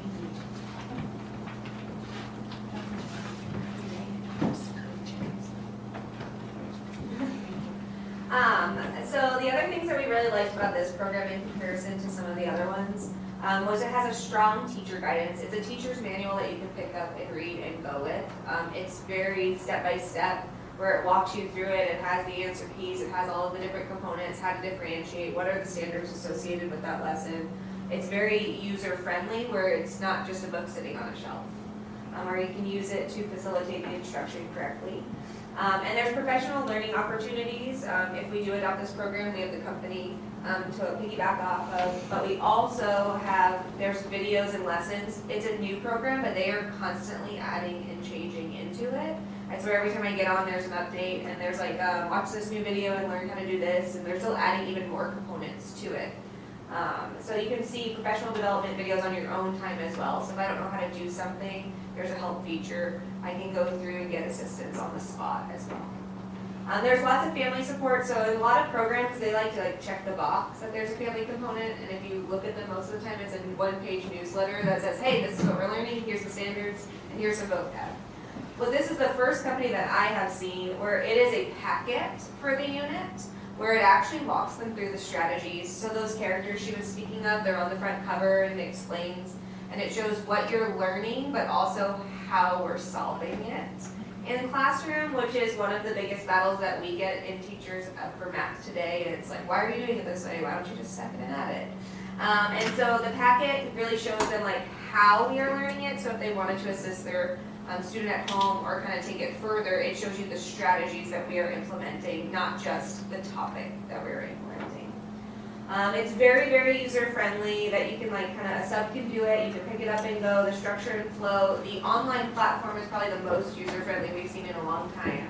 It's very, very easy to access, very icon-heavy, so you can easily find what you want and locate it quickly.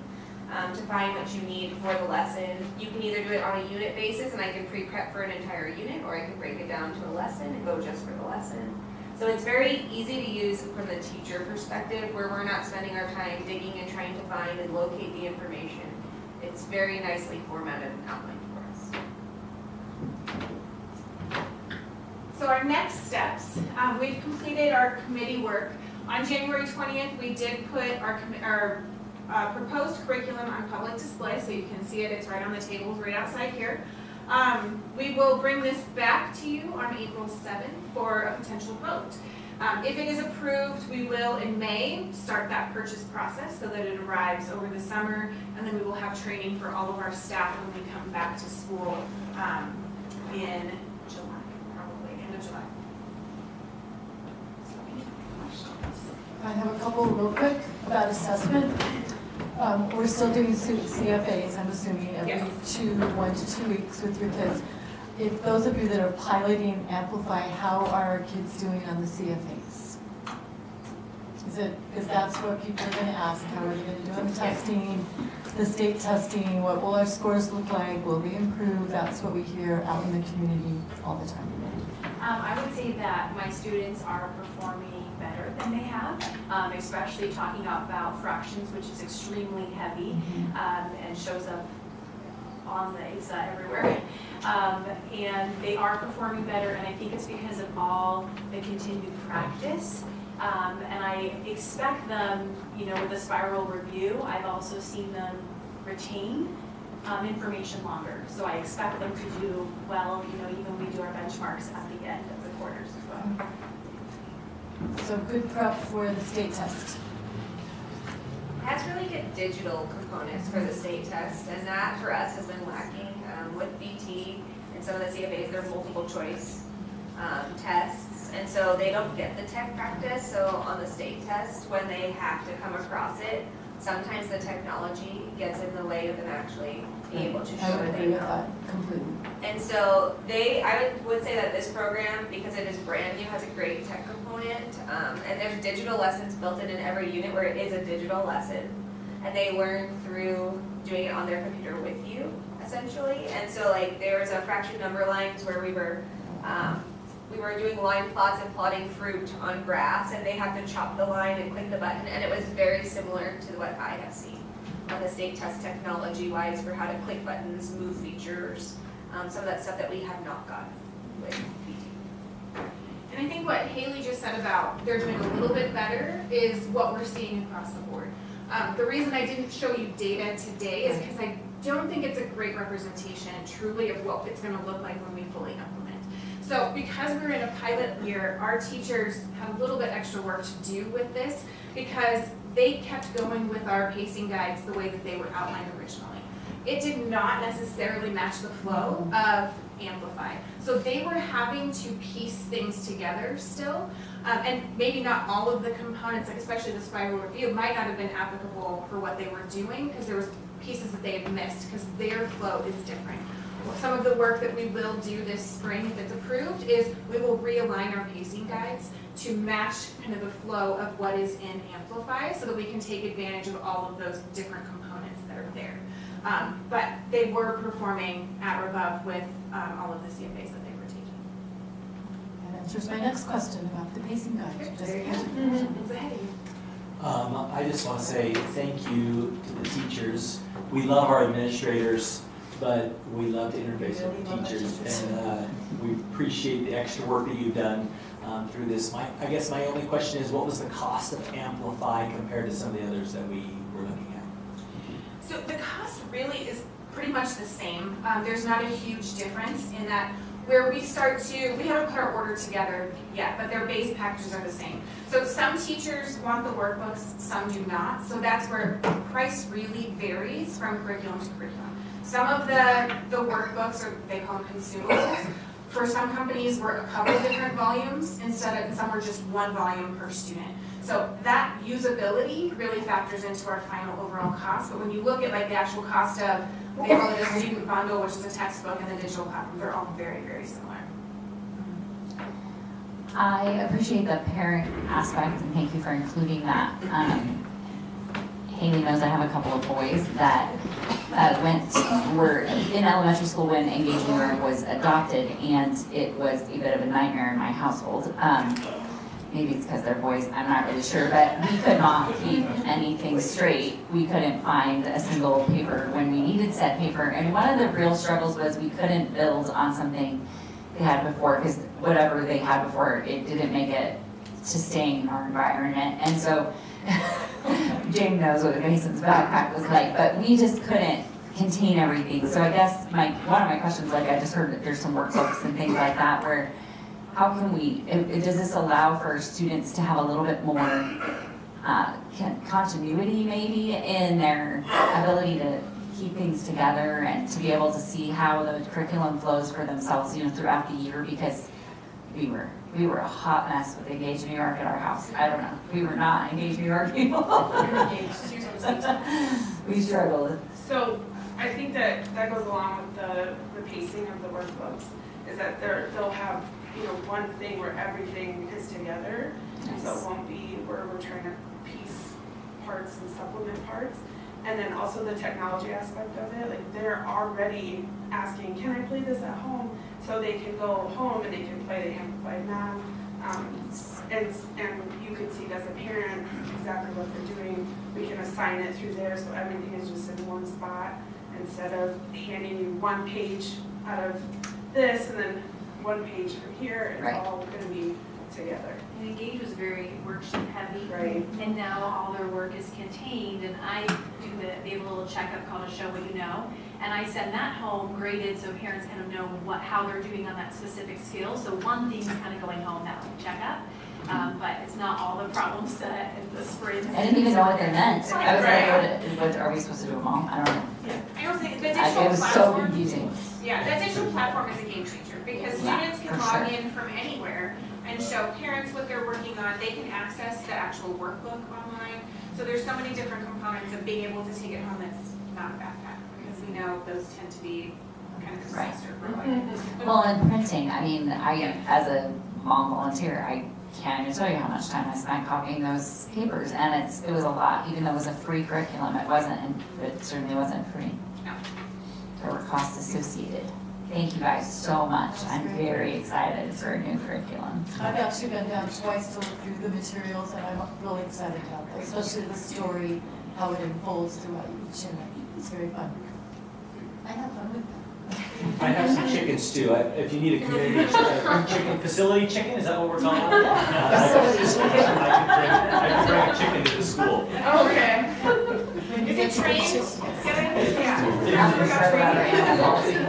It's actually very tame. Okay. The kids will That's true. enjoy We have an it. animal policy right now.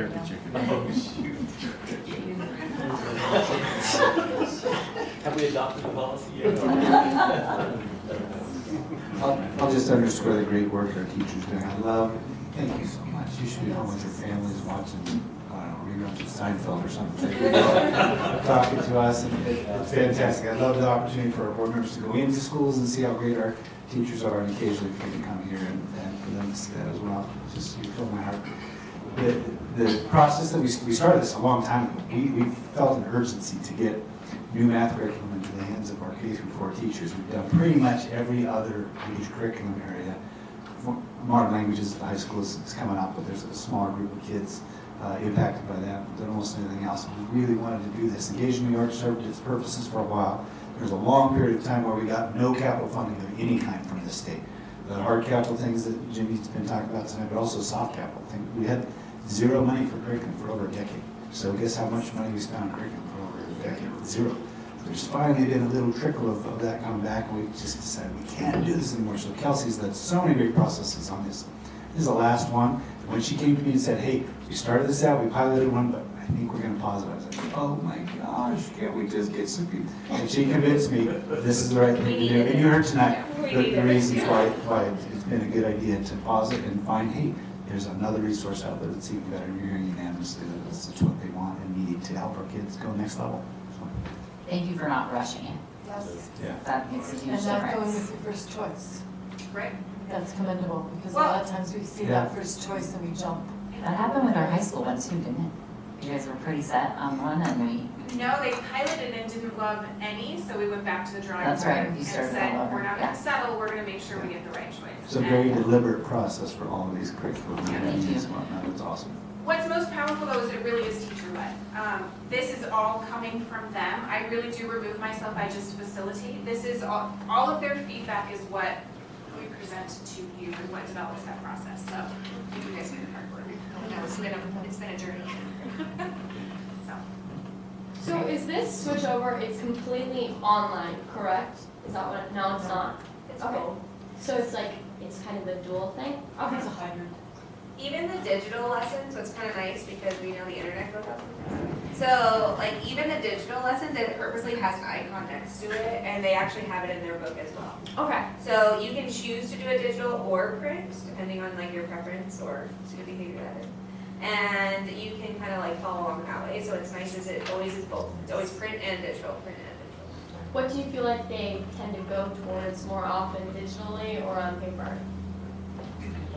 Fortunately, they like the digital side is very kid friendly and it is cool, but it does take explanation because it's a very discovery piece. It's part of that like discovering math rather than being told the math, the way that they do their digital. So we kind of stepped through it, but what's cool is the platform, they got really, really smart and they kind of copied other things that were out there, so you control their computers. So you are collecting the information that they are reporting out on, and then you control their screen when you can turn it, so they can go ahead and things like that. So the student that doesn't use it appropriately, you just can close it, you say, oh, it's in your book, just go ahead and take it right out. So you kind of get that balance between the digital and the print, which I think for elementary, we're trying to get like away from digital sometimes, back to print. Yeah, the hard part with no digital was they're assessed in that digital platform. They have to be fluent and they have to be able to understand how to navigate math in those kind of platforms.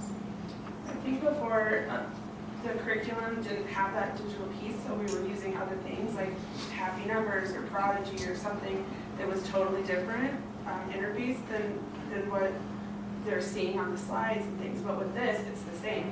So just like she said, there's an icon. It's on our slides. They can pull it up on their computer. It's the same. So it looks the same and it's easy to navigate and then easy at home too.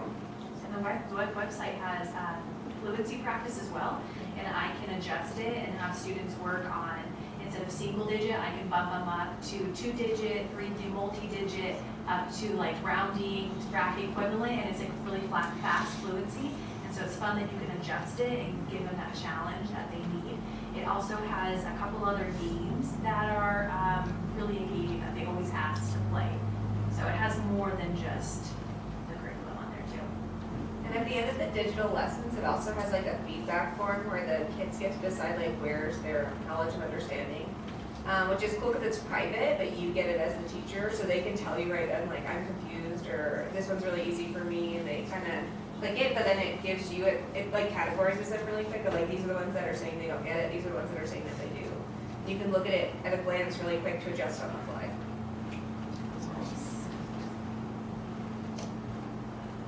Good? Great. Any other comments?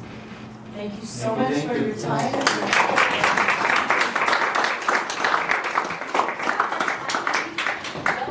Alright, so now we switch from math. Thank you so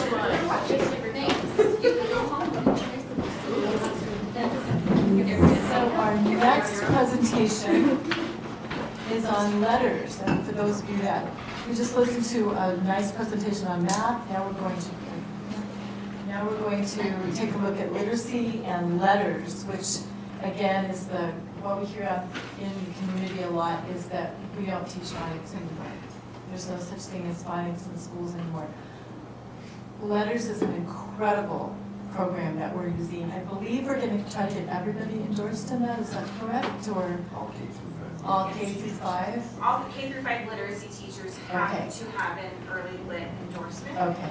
So we'll talk about that with letters.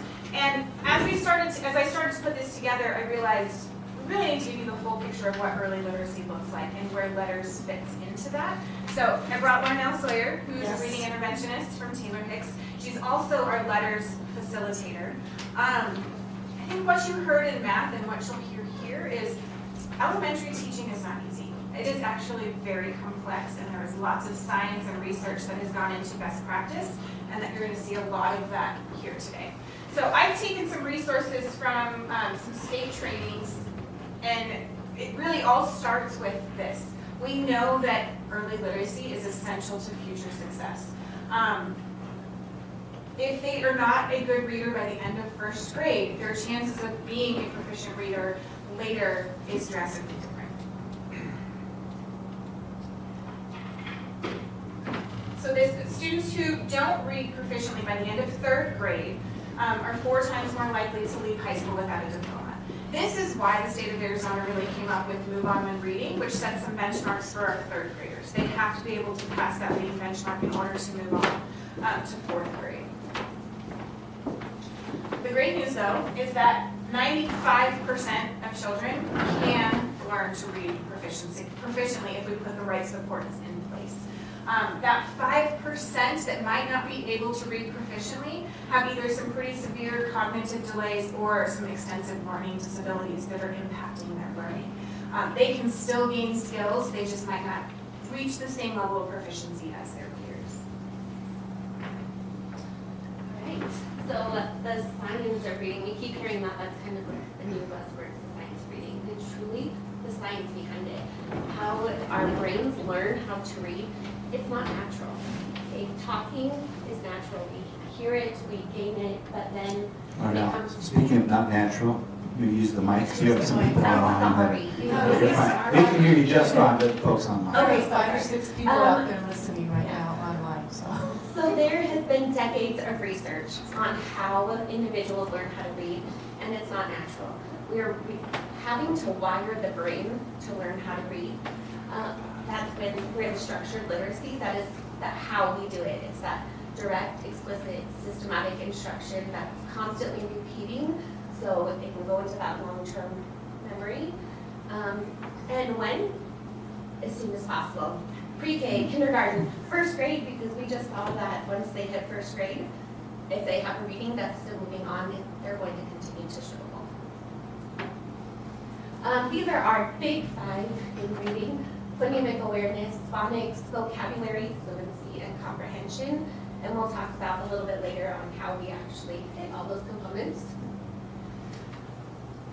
So we hear a lot of why structured literacy versus balanced literacy. And again, it comes down to research-based. Structured literacy is all research-based. And we really focuses on learning the code. How do we learn how to read? What does this symbol mean? What sound does it make? Because we're not born to know that. And balanced literacy really focuses on that whole word reading or cueing system. When they're reading a book and they come to an unfamiliar word, oh, well, just look at the pictures or look at the words around it and just guess. And we don't want our readers guessing. We want them to sound it out and decode. So what is Arizona doing to address early literacy? I love this graphic because right now you're hearing a lot in the media about the Mississippi Miracle, right? They've figured it out. They have got students at a highest level of proficiency, and they have a lot of growth within a short amount of time. The reality behind that narrative is it actually took them over 20 years, and they had to do each of these components. So they invested in pre-K and kindergarten entry assessments, mandated full-day kindergarten, signs of reading training, high-quality materials, as well as literacy coaches. You can see, Arizona is trying to do some of these things, but some of them take a pretty big financial investment that Arizona has not made yet. So on the state level, we're not really funding pre-K. We do not have a comprehensive kindergarten assessment. We do not even fund full-day kindergarten yet, so we only fund half-day kindergarten. They're working towards the science of reading training for teachers. They have mandated that all K-5 teachers get their early literacy endorsement. What that entails is all of our teachers now have to take 2 college-level courses to meet that requirement. Again, there's no funding attached to this. It was a mandate without funding, and that burden's all placed on our teachers. This is why we brought letters into our district. We said we're going to find some funding that helps our teachers with this endorsement, but we also know it's going to help every single one of our students in the classroom. High quality instructional materials. So part of our Move On When Reading process, how we get some of the funding for that, is we have to show what we're using for Tier 1 instruction, what we're using for all of our interventions, because everything that's on the state's approved list has been highly vetted by the state that meets all of their criteria for promoting early literacy. And then Arizona has funded literacy coaches. I think their goal is to have 50 literacy coaches in the state. That's not going to even put a dent in half of our schools. So it's a pretty low bar. That needs to be much, much, much higher, but that's going to, again, take a lot of funding. So their goal is to complete some of these tasks by 2030, and they have a whole initiative called Arizona Literacy Plan. They're again trying to model it after that Mississippi Miracle, but only funding certain components. So again, by 26, they want to have 50 literacy coaches in the state. They want everyone to have high quality materials by 27. By 28 is when that requirement of early literacy endorsement comes in for teachers. It's also been embedded now into some of the educator prep programs at universities or community colleges. By 29, they want to find some additional investments that they can make for preschool. And then by 2030, they want to reduce chronic absenteeism. The one that stands out for me here that is the most frustrating is there's zero talk about funding full-day kindergarten. We know how essential it is to get our kids in the classroom, and that is not even on the radar at this point. However, we have a lot to brag about when it comes to PUSD and what we are doing to help with this. So, pre-K, we have an amazing preschool program at each, here at the district office, but then also classrooms at each one of our elementary schools. So we can tell students who've been in Discovery Gardens when they come to kindergarten with us, they have skills. They've been working on setting that foundation so they can be successful when they get to kindergarten. We do have a comprehensive kindergarten assessment that we have used for a few years. And it is where our students, when they walk in the door, and we can assess how much growth they've made each time we assess. And by the end of kindergarten, they have a lot of skills already. We don't mandate full-day kindergarten, but we offer full-day kindergarten free to our families. And what that does is, because we're not funded fully for kindergartners at the state, is we're taking money that could be used in other areas and we're funding kindergarten because we know it's such a high priority. There were days where some of our kids had to pay tuition to go to kindergarten full day, but luckily our board and our district leadership at the time said, we can't not do this. This has to happen. We have to have our kindergartners here full day. And I don't know of any kindergartners currently, or even in my recent memory, whose families have decided, hey, we're not going to go full day. We're just going to do the half-day option. Our kindergartners are there full day, and our parents appreciate it, and our kindergartners are able to grow even more. We're investing in the science of reading training. This is not a small investment. It is almost $2,000 per teacher for us to help them with that endorsement, but also we know that that's training that's essential for them to be effective educators. High quality materials, that is something that we were sure, we had great teachers like Larnell who were a part of that committee who had a solid understanding of the science of reading, who helped us pick those high quality materials. And then we also have instructional coaches at each one of our elementary sites. Each one of them, along with our building principals, with the exception of Jeanette Bray, who's at Judd, have had letters training. They have all gone through that. They know what good instruction is supposed to look like, and they can help support students. Dr. Bray just started back with us this year in the elementary capacity, so she's going to be taking letters next year so that she's able to support that within her school as well. Kelsey, you were mentioning that the state is aiming for 50 literacy coaches. There's 1,500 plus elementary schools in Arizona. Okay. Well, so why letters? Letters is an amazing professional development. It is not a curriculum. It starts off by teaching the teachers how the brain actually learns how to read, which is important. So many people don't understand that, and it's not in our college preparation classes, which is kind of sad.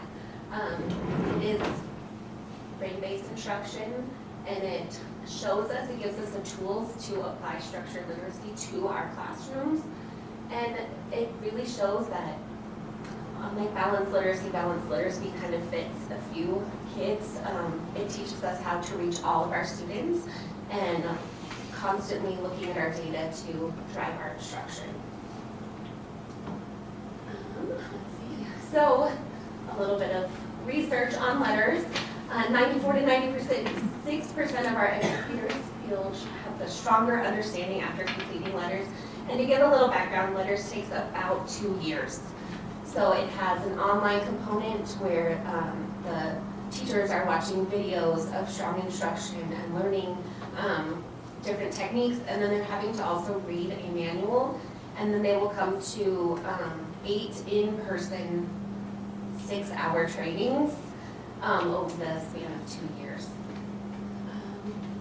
Students, they're the ones who are impacted by it. They grow, they become strong readers.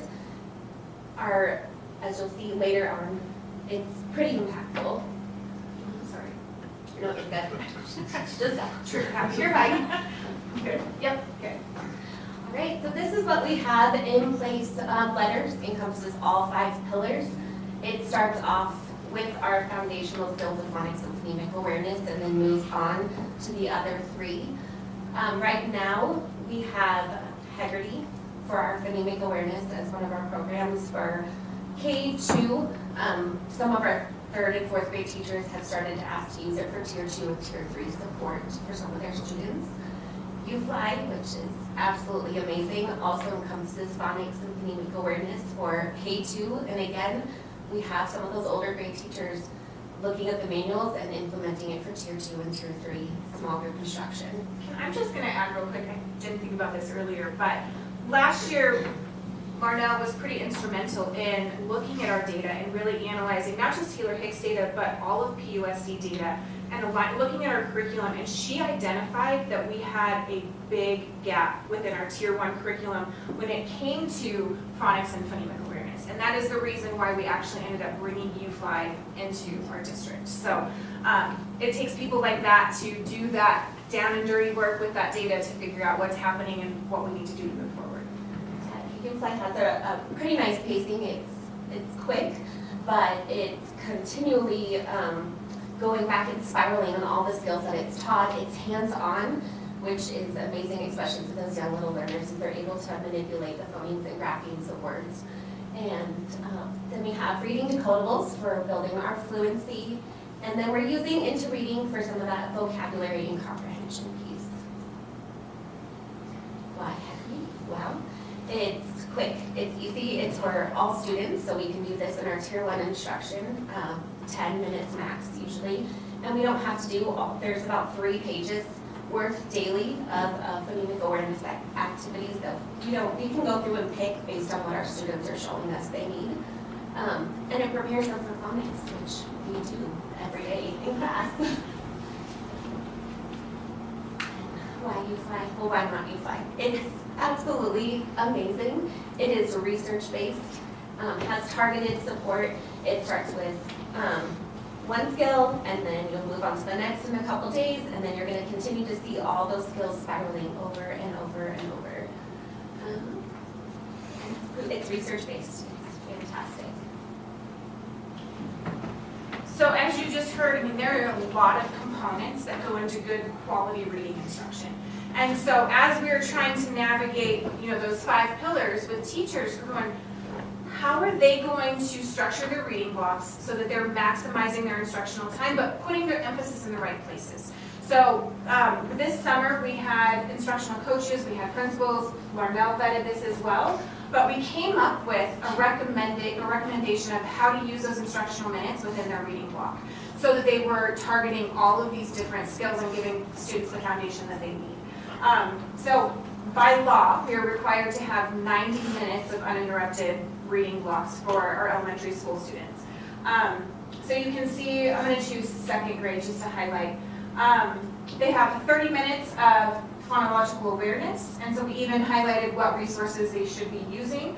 30 minutes a day of comprehension of vocabulary, 30 minutes a day of targeted small group intervention that targets fluency, and targets fluency, and they have all of those there. So phonics, you will see, we don't target as heavily by 2nd grade. That's really kindergarten and 1st grade. By 2nd grade, they should have those phonics skills mastered. If not, that's happening in their Tier 2 or Tier 3 intervention groups. But this is just your core 2nd grade instruction. And so it's not that teachers have to stick to exactly those timelines, but they're guidelines that they should be following every day based off of research, best practice, mixing some state law with that as well, because there are some requirements around that. And that's how we've asked teachers to be structuring their reading blocks so we can maximize that time. I think this is the best slide of the night. This is from kind of an early adopter classroom when I sat with our 1st grade team and I had identified some large gaps and was talking to them about what we saw in our 2nd grade classrooms. She was like, okay, well, what do we do? I was like, well, we have U-Fly, and so she was like, well, let me try it. So last year, she started out with 53% of her students below benchmark. And by the end of the year, she had 88% of her kids at benchmark, or 53%. See, I'm a reading teacher. You were right, 88. Just look at the pretty colors. Look at I'm a reading teacher. Yes, so, but 88% of her students were at or above benchmark. Yeah, and the only difference in her classroom was using U-Fly. So now, as we have those 2nd graders, it is the 1st year. Usually we have 4 people working on intervention groups for 2nd grade because that's always been our biggest area of need. This year we only have 3 and our groups are not completely full. So it is showing that the kids are learning the code, they know how to decode, and they are ready to learn, or for reading to learn instead of learning to read, which is really exciting. Oh, and then how can parents support literacy at home?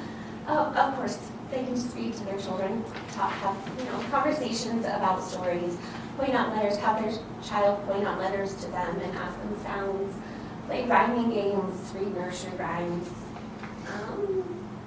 encourage any type of writing and spelling. It can be fun in the sand and sugar as you're in the kitchen cooking dinner or something.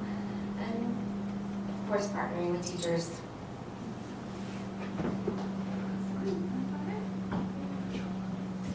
Any questions? Jamie, we answered all of your questions did, about you did. letters and. One of the most exciting things, I've had a chance to watch you flag being taught a couple of times this year already. That to me was always a hole. We always had a gap in that part of our adopted curriculums. It was just teachers were always trying to figure out what they wanted to do, and it was sometimes successful and sometimes not. And I just, the two lessons I've looked at to watch these little kids talk about rules and parts of things I don't even know the vocabulary for. I'm just awestruck. I'm very excited about that. So yes, you answered all my questions. It's very good. I can remember years ago when Denise Murphy rolled this out, and the Arizona Community Foundation of Yavapai County funded her and the materials for PUSD for the first 2 years. I know it's a sizable amount. How are we funding it now? How is that? What does that look like?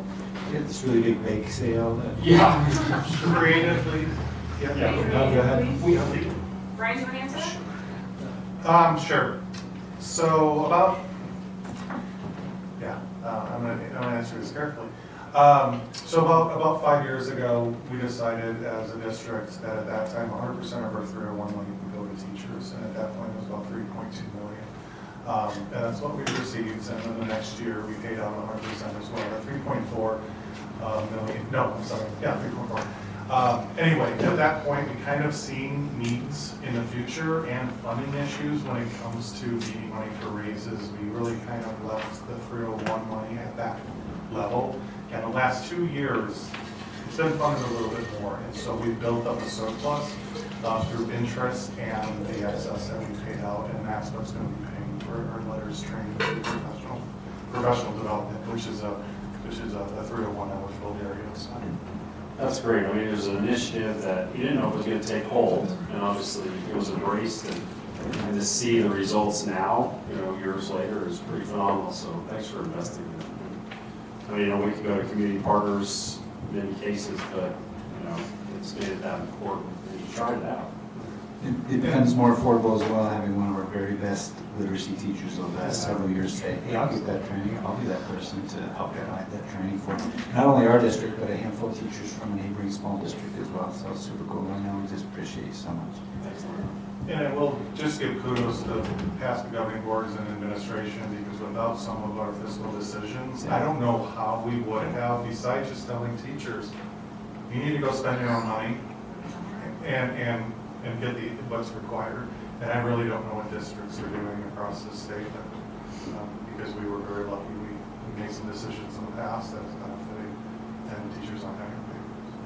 It would have cost most of our teachers well over $1,000 out of their own pocket to meet this expectation. Yeah. Well, you can thank the board for doing this, but really, we thank you because you put so much intention and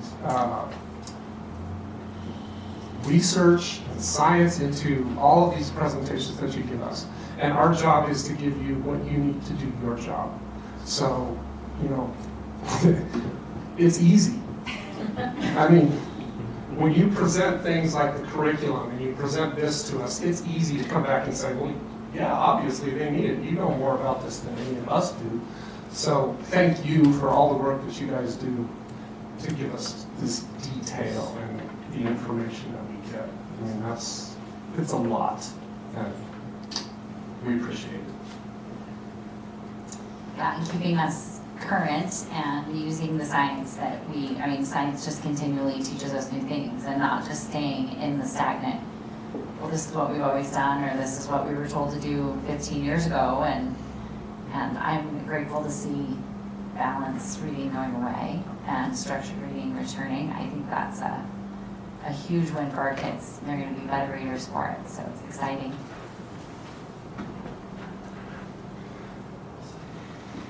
Any more questions, comments? Keep up the good work. Cornell, you're amazing. Thank you. I feel like a dinosaur sometimes.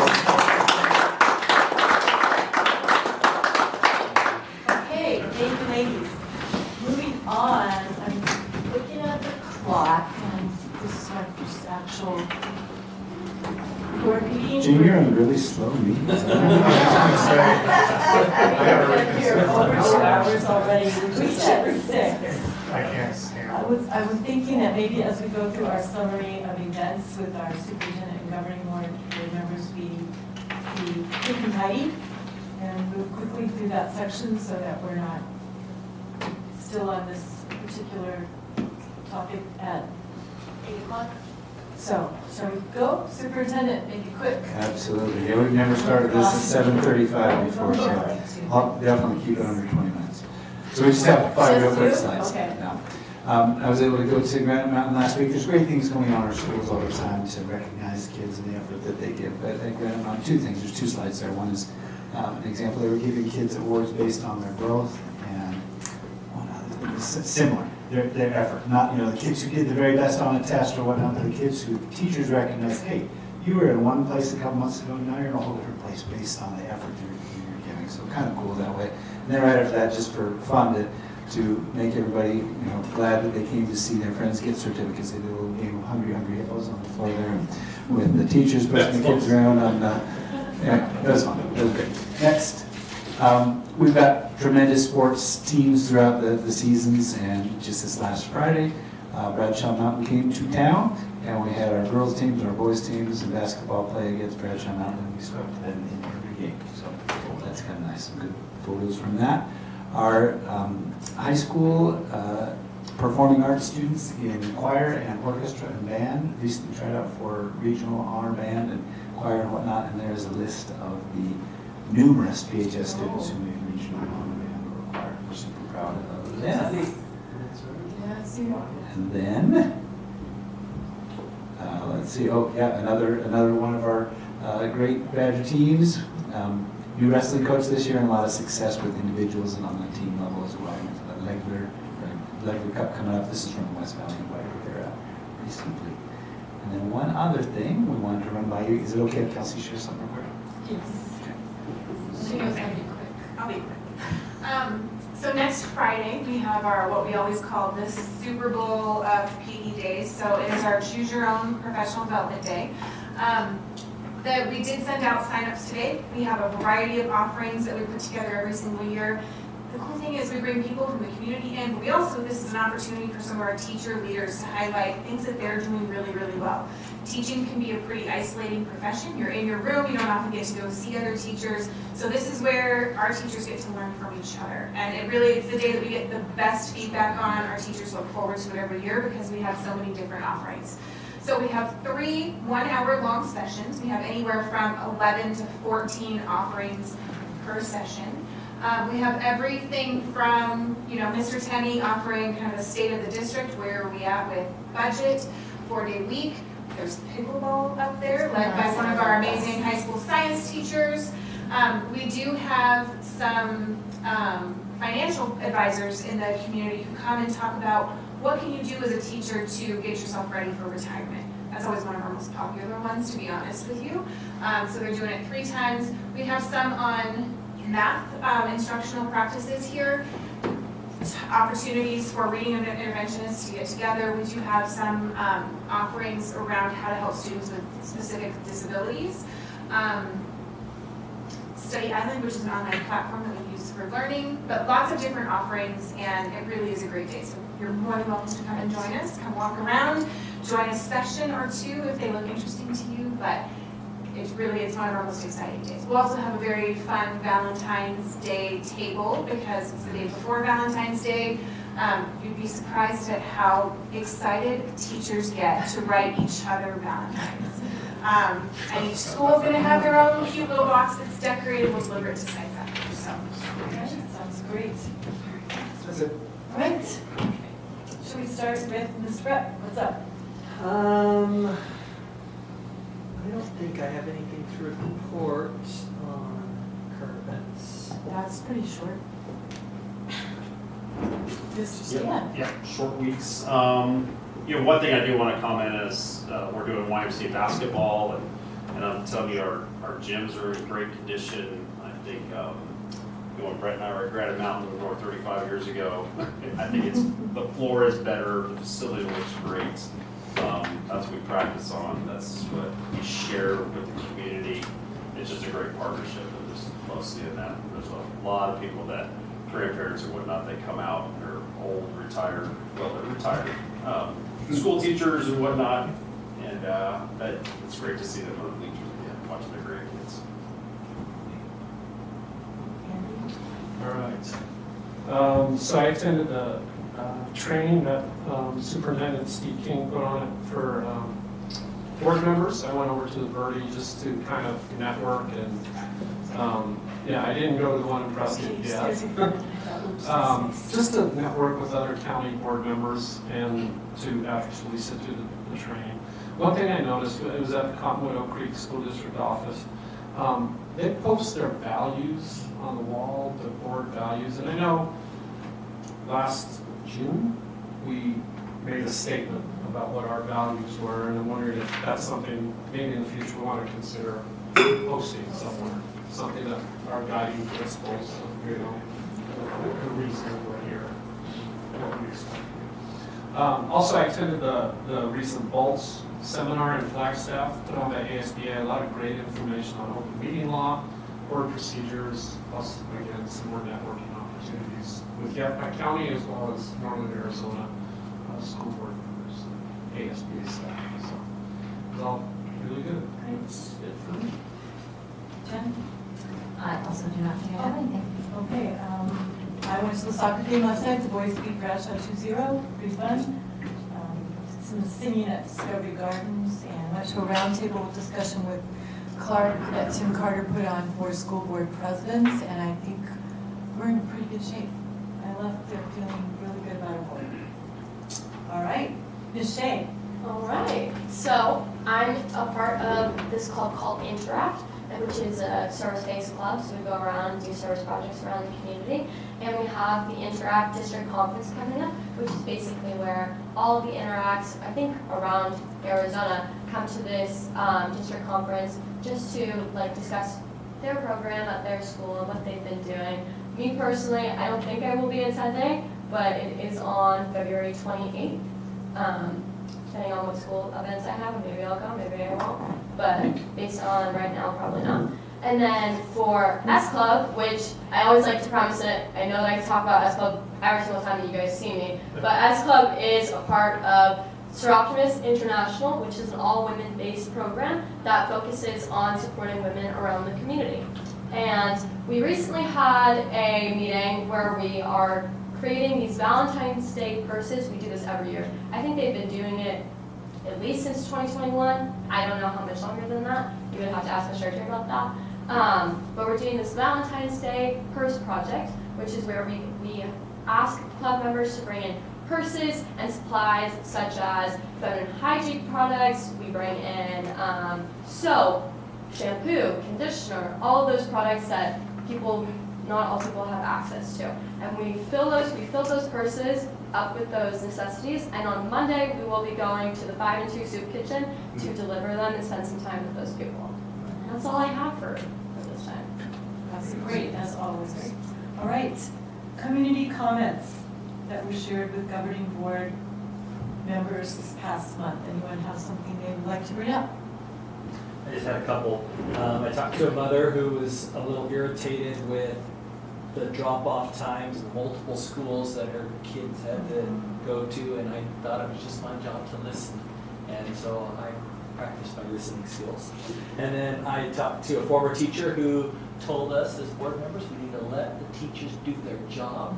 And I hope that as board members, or as a board member, I'm never the amateur who's trying to tell professionals how to do their job. So if you ever see me do that, please remind me of that. Those are my 2 community comments. Anybody have anything else to offer? I met with several women from the AAUW organization here in town. We just wanted some factual info about the upcoming possible board bond and override. And it was quite successful, and I think they got all the information they needed. All right, let's move on. Action items, the consent agenda, 7A. These are the items that we read through as a board ahead of time, and we can vote on them as one giant swoop here. And does any board member have something they would like pulled from the consent agenda to deal with separately? I'm taking over for Jane in our donation recognition. So I would like to pull 782, please, so we can recognize our donors individually. Does anybody want anything else pulled? All right, so let's take a look at the consent agenda. Who would like to make a motion to approve, to approve the consent agenda as presented with the exception of 7A.2, which is our donations? I'll make that motion. Do we have a second? I'll second. All those in favor of passing the consent agenda with the exception of 7A2, say aye. Aye. Anyone opposed? Passes. Let's move on then to 7A2. So Jen wants to refresh what the donations were. Yes, we have a lot. So this month we have a lot. I know. We have the Kiwanis Club of Prescott donated $4,350 to Discovery Gardens tuition program. A check from Ellen Platimone, in the amount of $200 for the PHS Orchestra. The FNC Aruda Trust in the amount of $150 for PHS Girls Golf. A donation from Virginia S. Siever in the amount of $200 for Taylor Hicks Character Education. A donation from Bonnie and Tomas Devereaux in the amount of $2,000 for the PHS Challenge Club. Prescott Sunrise Foundation in the amount of $1,094 for Discovery Gardens. And then we received 5 donations from our PUSD Education Foundation. They include $5,000 for Discovery Garden, $6,000 for Prescott Mile High Middle School math stipends, I'm guessing. Another $5,000 for PHS Choral Program, $24,000 for the Granite Mountain Upper Elementary School math stipends, and $30,000 for the Granite Mountain Upper Elementary School library projects. So that's pretty awesome. Yes. I happen to love our foundation, and I'm very, very excited that we get to give that money from. And it's because our community is incredibly generous to our education foundation. So very, very grateful to everyone in the community for that. Guys, I'd like to point out, that's a total of $77,994 We have an amazing community. Without the community, it would be impossible for us to make that work. All right. Do I take a motion? Yes. Do I have a motion to approve the donations as presented? So moved. Do I have a second? I'll second. Show by saying aye if you approve the donations as presented. Aye. Aye. Any nays? Passes 5-0. Let's move on to 7B, information and discussion items. Our first one is 7B1. Brian is going to present the board summary budget report, sorry. So Bill, Brian, it's all yours. I did, prepare like 20 minutes, but given the time, I'm just gonna say as presented.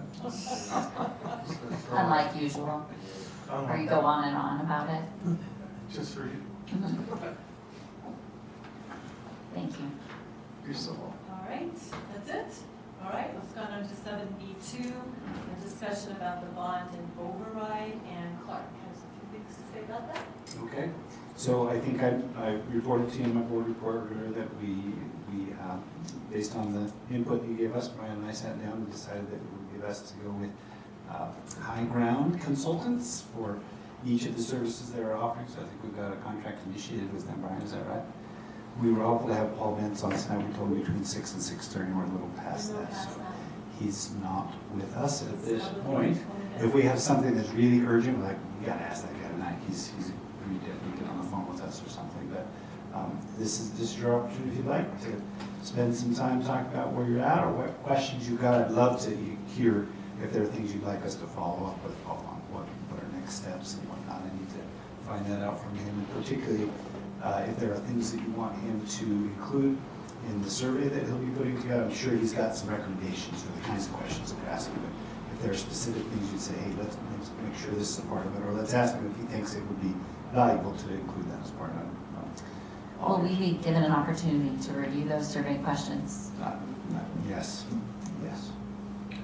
We can definitely. Before the surveys. Yeah, And, you know, it's kind of time sensitive, we want to get it out as soon as we can, right? Because Yeah. I think you're going to, it sounds like you're going to rely on that to try to determine amounts and target areas for both bond and override, so we don't want to wait too long for that. But I'll try to, Brian and I have a meeting, and Sarah will have a meeting with him On Thursday. on Thursday. Okay, perfect. In a couple of Thank days, you. so. That was gonna be one of my questions. Do we need to include in the survey the numbers, the amounts, or not? We could I certainly. don't know what your feelings are on that. We decided what We those haven't. amounts are, We so haven't, so that would be do we difficult need to to include. discuss I think our meeting on Thursday will guide us a lot with that, especially as we have voiced in prior meetings that we don't see the survey as, should we go or should we not, you know, or can we shoot for 15% override with this community, you know, so we'll use some of that feedback To help develop. to help develop the questions and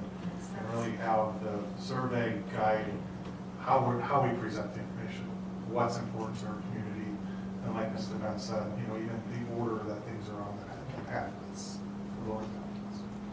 Other things you want to find out through that survey that we can recommend, or ask him if he thinks it's a good idea to include? You know, I thought, first of all, thanks for making a choice and not just going with, you know, what we've kind of always used. And I think our eyes, all of our eyes were open by giving them the opportunity to speak.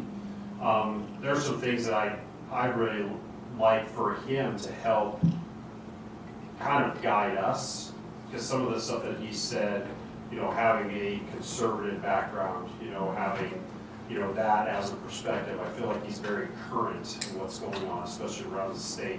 Those are things that I think if he guides us through it and that survey, we can kind of pull out. So, I don't know, I just felt a whole lot more warm when, you know, when he presented that, and that he probably understands our community a whole lot better.